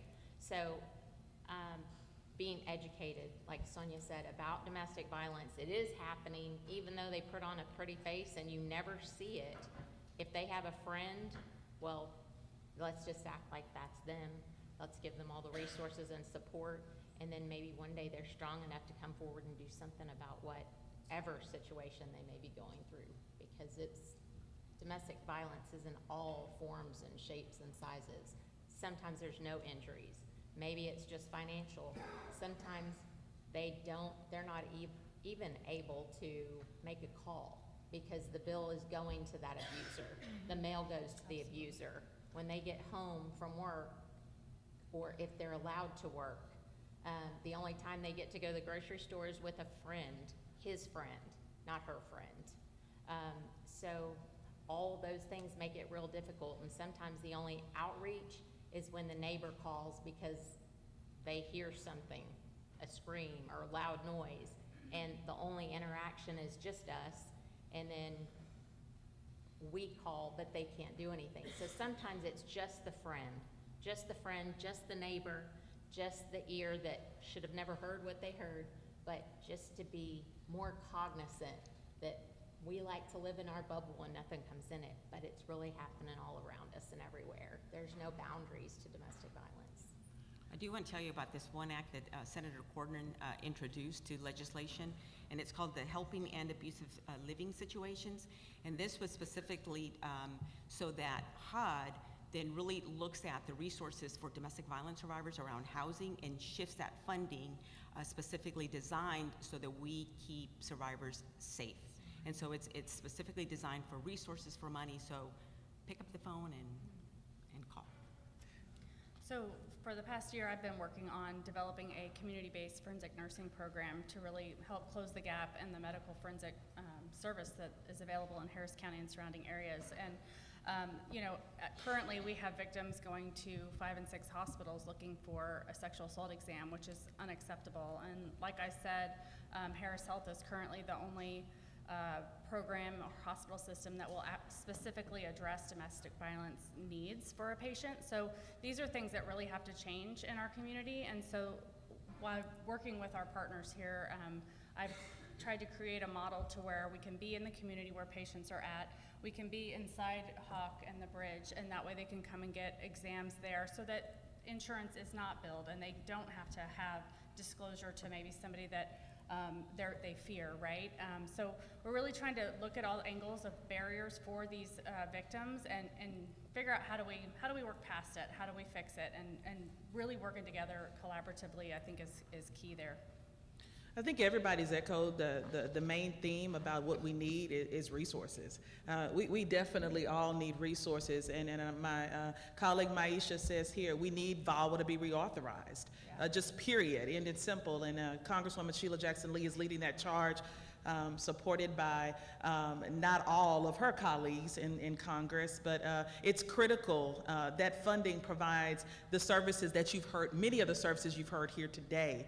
We have a protective order expansion program developed under District Attorney Ogg's administration, and we are now co-locating with community agencies such as Hawk, the Bridge, DAIA, the Mexican Consulate, Casa Juan Diego, the Anissa Hope Center. We're going into communities to do protective orders and to provide outreach, and we certainly wouldn't be able to do that if we didn't have the resources from that particular grant. We're trying to do everything we can to remove the barriers that exist. The District Attorney's Office serves the people of Harris County, period, and so no longer will they have to come find us, we will go to them, and that's because of grants and resources like that that we have been able to get as a community.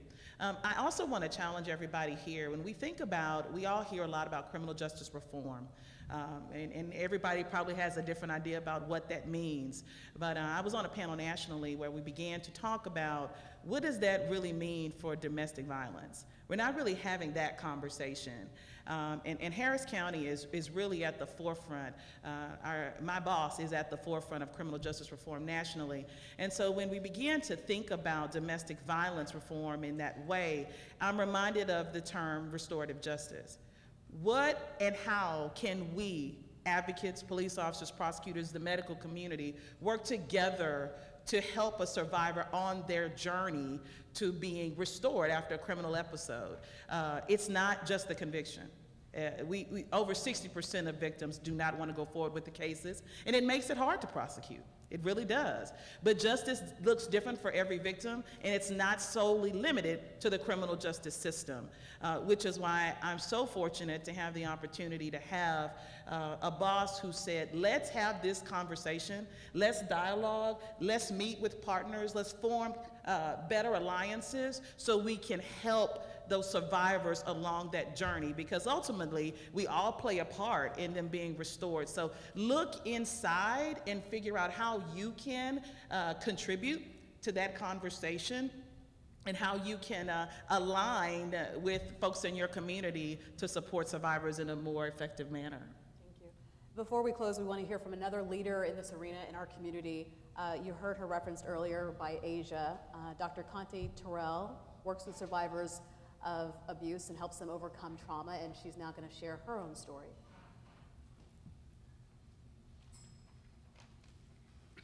Okay, did we get this working? Pull it closer. Hi, I am Dr. Conti Terrell, and I am, as Asia said, founder and president of Fresh Spirit Wellness for Women. It happens to be the oldest African-American owned domestic violence counseling center in Houston. You want to use this one, Dr. Conti? Give her this one. That way she can move around a little.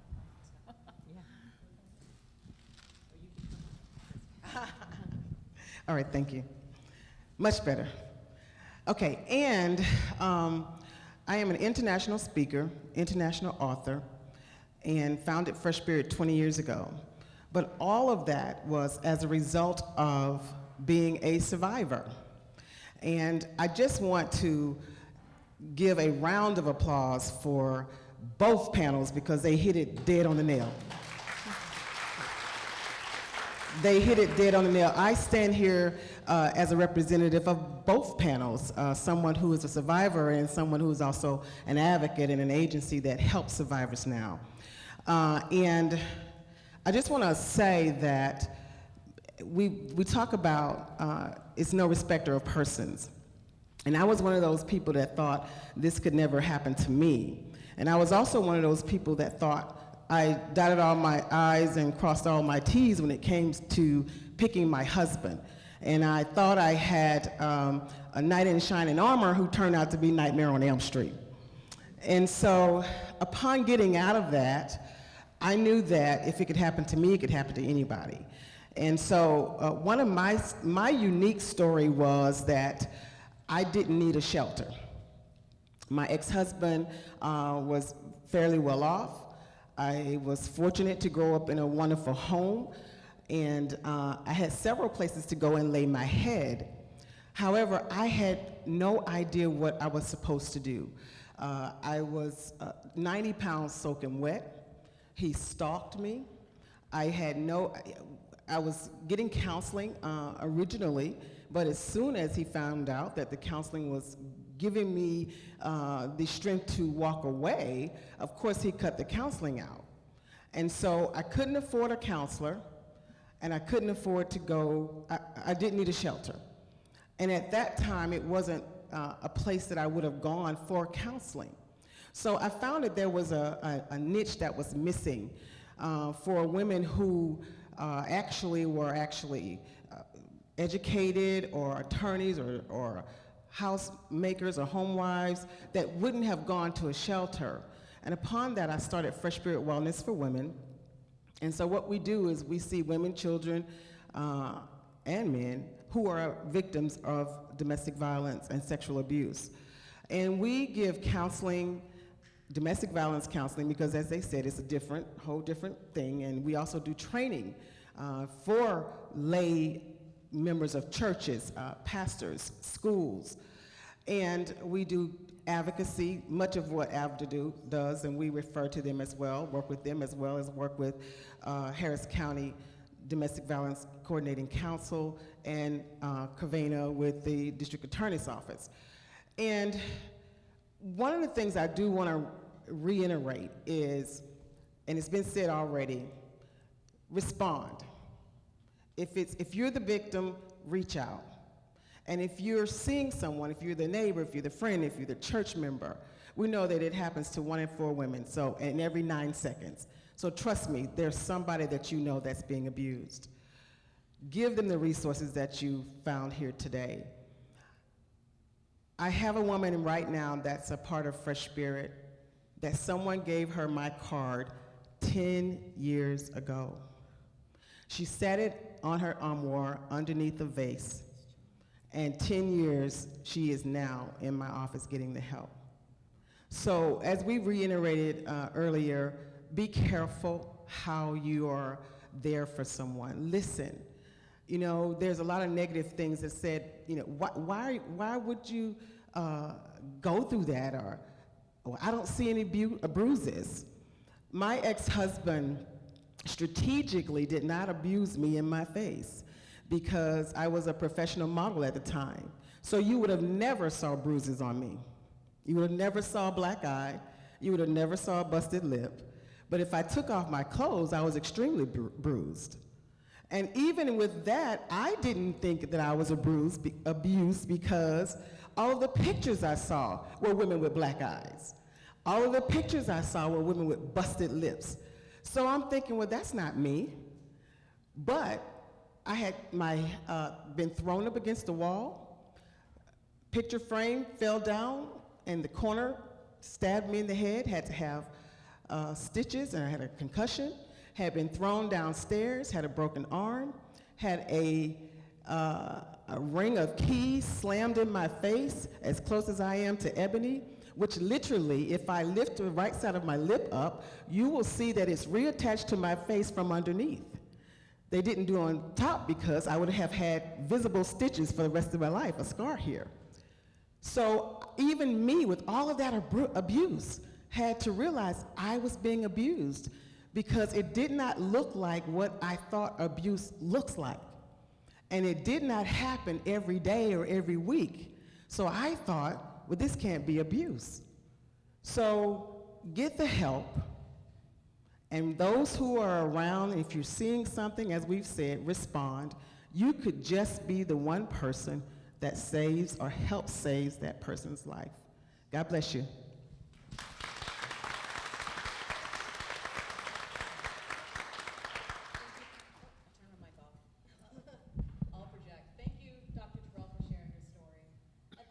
We'd like to open up for Q&A from the audience. I know you guys have heard a lot, absorbed a lot, but we have microphones on the aisles here if anyone has any questions for our panelists. Don't be shy. Now's your opportunity.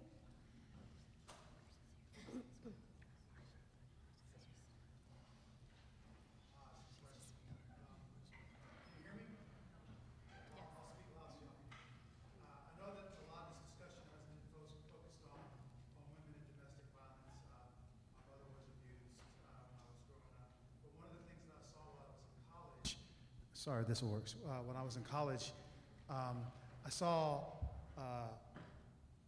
women being abused, and I was just wondering, what is this? Is there anything in place for women or even men who are in college who are getting abused by their boyfriend for their very first time, or their significant other for their very first time in a college setting where there's a, you kind of have one foot at your parents' house, you got kind of one foot out the door going the other direction, and you're in this neither space, I guess.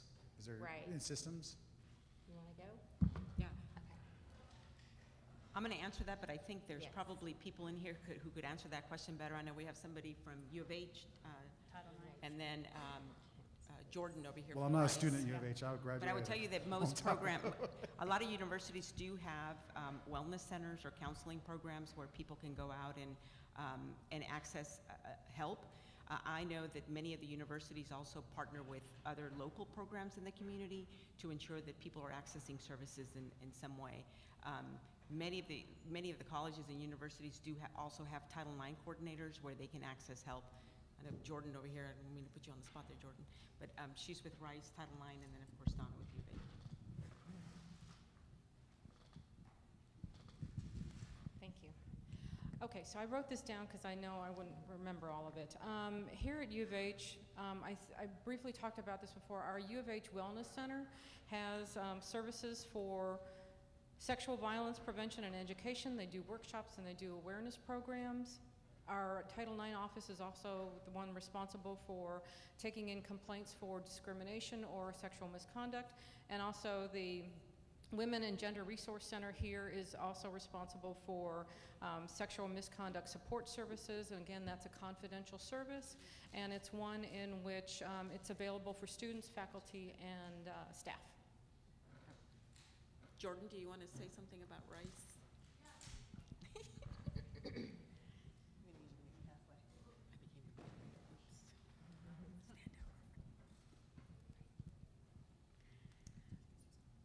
Sorry, I work for Rice University. Thanks, Sonia.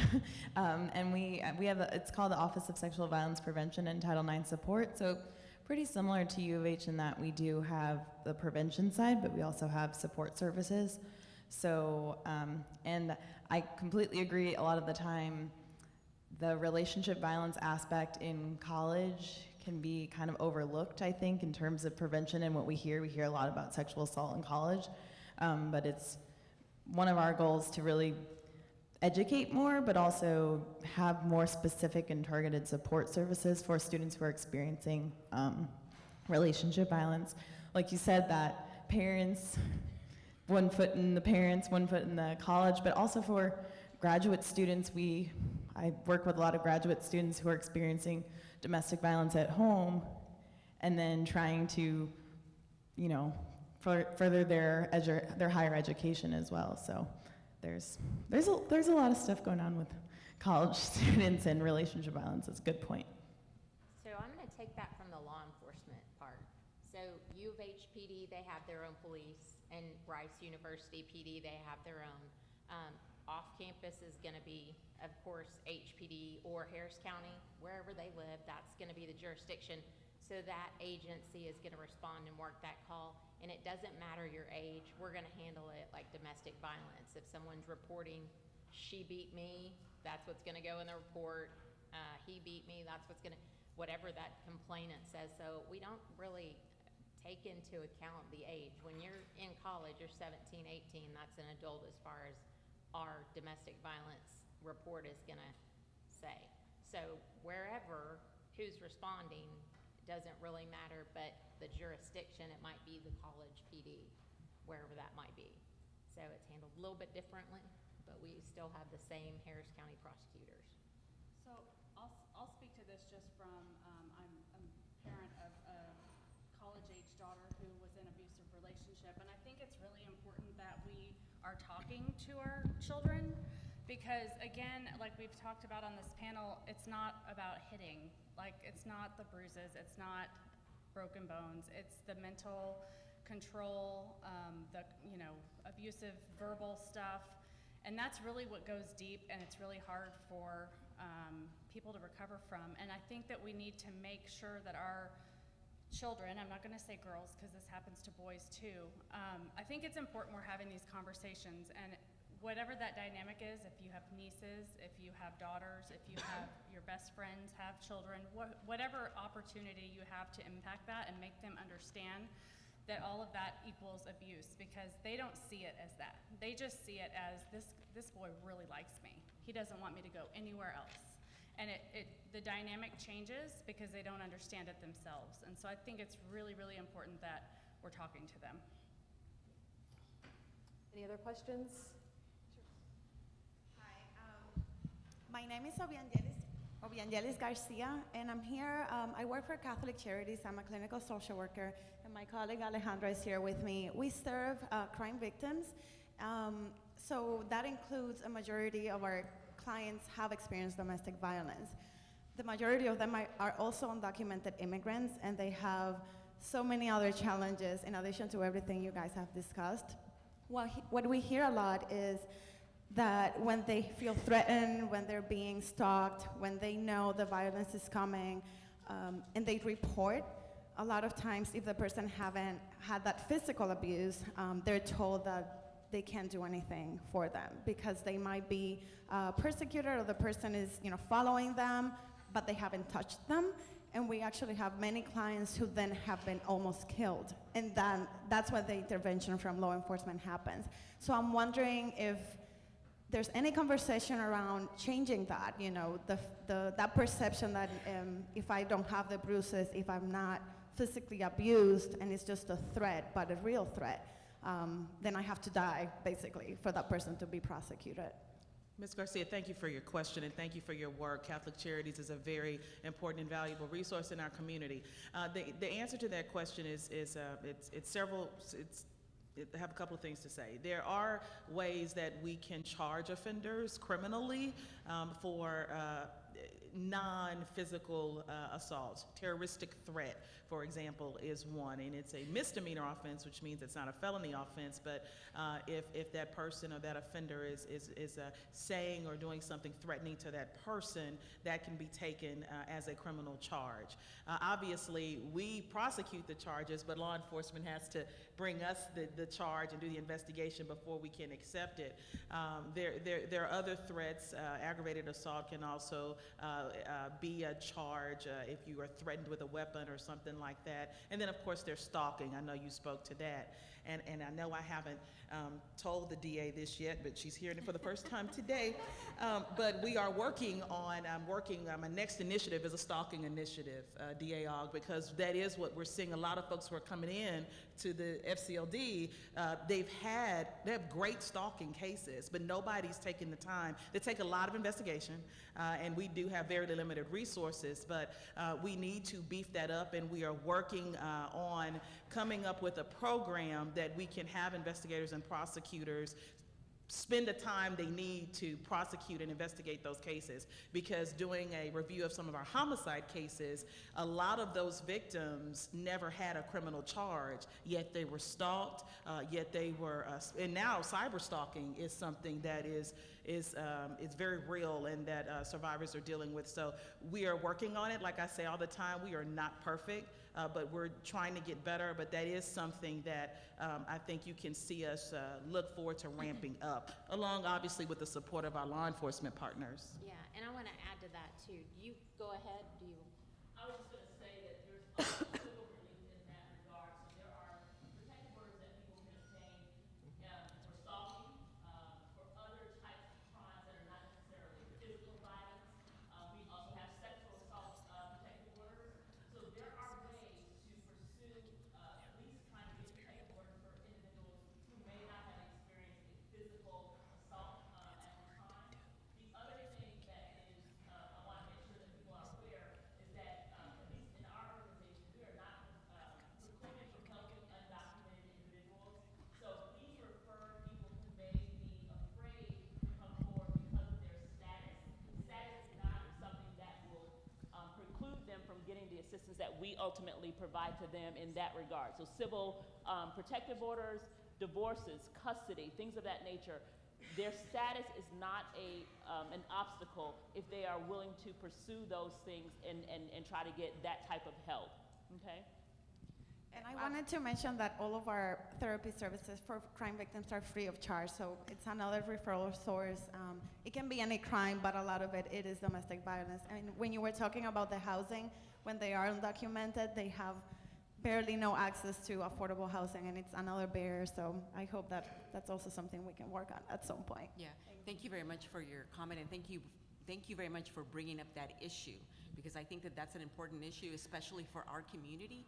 The Houston community has a lot of people who are undocumented and who need services, and we know that in battering situations that the batterer, in order to maintain that power and control, will exert more power by saying that they're going to deport them, or they'll use that against them. So I think that that's something very important to bring up. And I do think there's a lot of barriers. Clients who are at our shelter who are undocumented continue to face the barriers, especially around housing. I know that for many of our organizations, one of the things that we do to try to get around that is that we just don't ask, right? We don't ask what the immigration status is. We too help anybody who is undocumented, but I will tell you that the current climate has led a lot of people not to access services, and so many times we get a phone call where people are afraid because they don't want to drive, they don't want to get pulled over by police in fear that they're going to somehow get arrested, or if they report some kind of crime, that somehow they're going to get arrested because they're. So I think that it's important for Carvana to talk about the fact that it's important for them to come forward, and then I know Julie, I don't know if you want to say anything. Yes, so it is important to come forward. If advise your clients, if they are having a problem with that, we have to have, for the DA, we have to have evidence. So if they are getting constant harassing text message that is not a reasonable amount, if I'm getting 50 text messages and that's within an hour, that is unreasonable, that's harassment, and we're gonna take that all day. If she sees him in a parking lot, if she can take pictures and then, send it to iCloud, date it, get that stuff at different places and then note when it is. We just need the evidence to do the report, and every time it happens, we need an incident report. If you call us for an incident report, HPD is doing an incident report. We're not gonna refuse to do an incident report. So if you document each incident, we can correlate those incident reports and then present it to the DA's office. So they have to help us help them, right? So if you speak to them, then tell them don't delete those text messages, those threats, those harassing text messages saying, I'm gonna get you and I'm gonna take your kids to Mexico without you.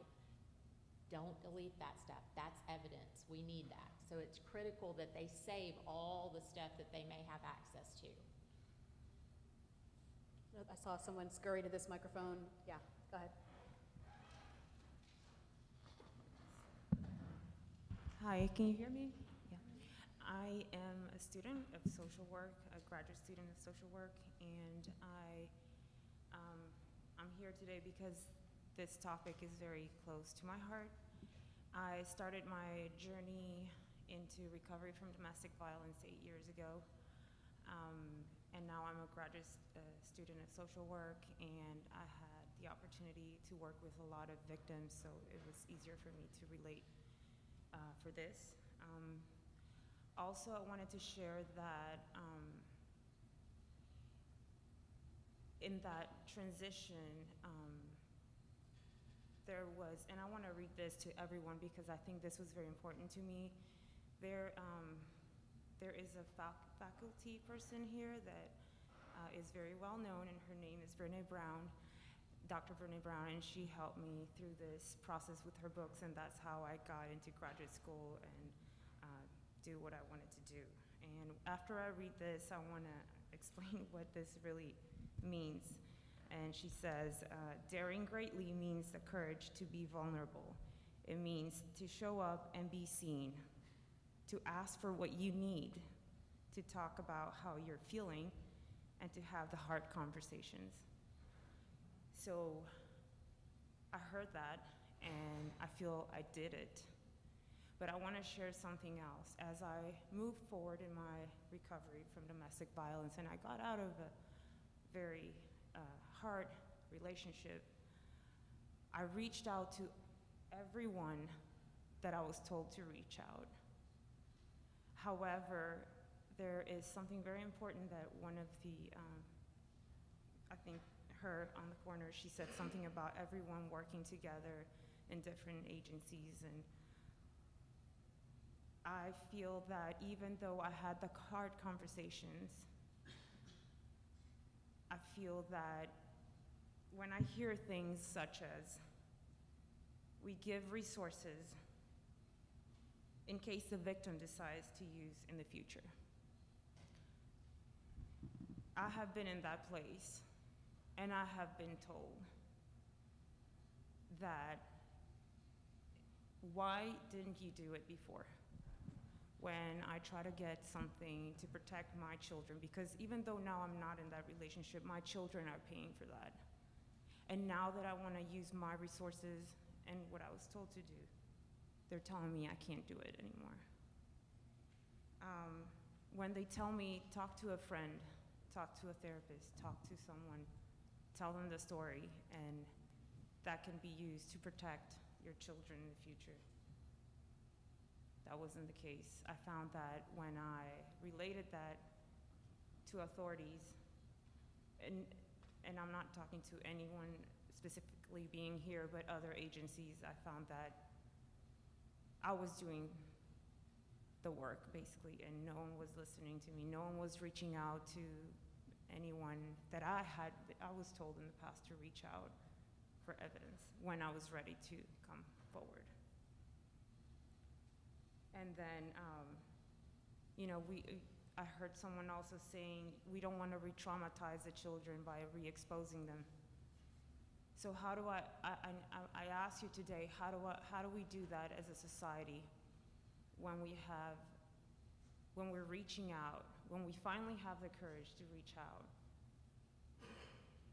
And we get out possibly of the relationship, but our children are still being victimized, and the law is not protecting them.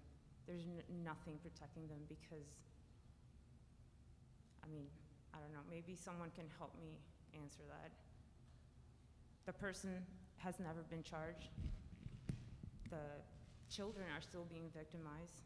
The laws say that if that is done to an adult, the person goes to jail, but if done to a child, there's nothing they can do. So I think this falls under domestic violence, children, if I'm correct. So thank you. I want to acknowledge that what she is saying is absolutely true. In our practice, we represent victims in family court, and we have the awesome task a lot of times of educating the judicial system about what impacts domestic abuse has on children, because the law says that we must foster the parental relationship between both parents, even if one parent is abusive. And oftentimes the criminal justice system, at least from the civil side, their priority is to make sure that both parents have access to children, get visitation, get all of the rights that the court believes are due the parents. One of the things that you can do and should do if you have the opportunity, when you have a custody order or a custody case, is to try to make sure that when you go forward, that you educate the courts that you're in front of about the impact that seeing that other parent, that abusive parent, is having on the children, whether that be the way that they respond when they come home, whether that be how they're doing in school, how they're socializing with other children, or how they may be angry or perpetrating their own violence. Because we know that children that experience and see these types of things do have these outcomes. They do have these behaviors that demonstrate that they are involved in seeing abusive situations. We have clients oftentimes that we've gotten them out of their situation and they're divorced from their perpetrator. The perpetrator still has visitation and access, and now they have a new partner that when they go for visitation, the kids are seeing their perpetrating parent abuse the new partner, not necessarily their mother. So we, again, have to recognize that domestic abuse is not limited to perpetration of abuse from adult to adult, and that children seeing these types of relationships, living in these households, are impacted, and not just for the time that they're with the parent. It happens to go past that because they're children of abusers. And so our job, or at least we try to do, to educate the judges about why it might be important to limit access in these situations. Maybe have safe visitation, maybe have monitored visitation. And I will tell you that that is happening. It's not happening across the board, it's not happening in every case, but that is a method for kids to be protected in these circumstances. And when you do have a child who may be going for visitation with a parent that you're no longer with, but they may observe something when they're there, you can call CPS and say, hey, my child was at dad's house this weekend, and this is what they experienced. This is what they saw. I will never tell people to not say something. I will never say that we aren't here to do everything that we articulated today, but I do acknowledge and recognize that we have limitations and that the system is not perfect and it has failed people. It will continue to fail people. But if we don't do anything, if we don't acknowledge that there are flaws and that people need to be educated about domestic abuse way beyond just a black eye, the impact on children and things of that nature, this problem will continue. So we didn't talk specifically about children necessarily, but yes, children in these households are being negatively impacted, and we can and should be doing something about their situation and their connectivity to an abusive parent. Any other questions from the audience? Sure.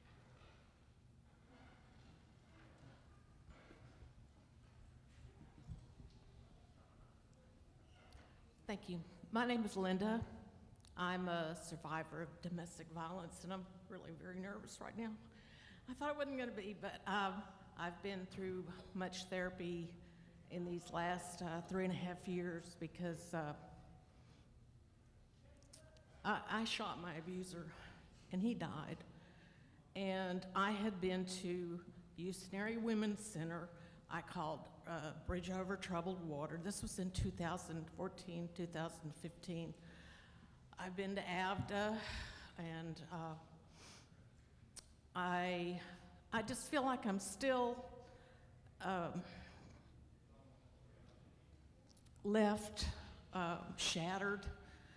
I suffered PTSD, depression. I was charged with murder, even though he attacked me. I was trapped in my room. He tried to choke me, everything, and it was,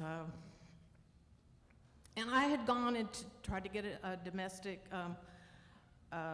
protective order, and they said, well, do you have anything recorded? And I didn't have anything recorded, of course, but I tried to do that. And I'm just wondering if there's anybody that could help me now, because I still owe my attorney thousands of dollars. I have trouble getting out of the house and going places, and I'd like to be able to help other people to reach out. And, you know, using violence against somebody that I mean, we were together for 20 years, and I tried to get him to move out for years, and he kept saying, well, I'm leaving, but we still have to have sex, because you got to fuck somebody, you might as well fuck me. And so, I mean, I've talked to so many people about it, and I went through so much about it, and I still need help. And I've been to therapy, and I just don't know where to go now. And I'm glad y'all are having this discussion. And I know I don't know if I have a question. I guess my question is where do I go now? And I still need some help. First of all, I want to say thank you for sharing your story. Domestic violence is a very traumatic experience, and you know, people are going to react to it in different ways. And oftentimes, the way we describe it, you know, as people go into counseling and get help, I mean, it's a journey. It's not something that, there's no pre-domestic violence person that comes out. It's a journey, right, to get to the healing place. But I am happy, as well as other centers that are here, to help you get the help that you need. Thank you. Thank you all so much for coming and joining us as part of this discussion today. I hope you each were able to learn something new and are able to take something out with you to share with your communities. Thank you so much. Have a great weekend. Thanks to our panelists. Thanks to all of our panelists as well. Thank you to District Attorney Ogg for allowing this to happen, the University of Houston's Graduate College of Social Work, Dean Zetloff. Everyone, thank you so much for coming out. Please get home safely, and please keep the conversation going.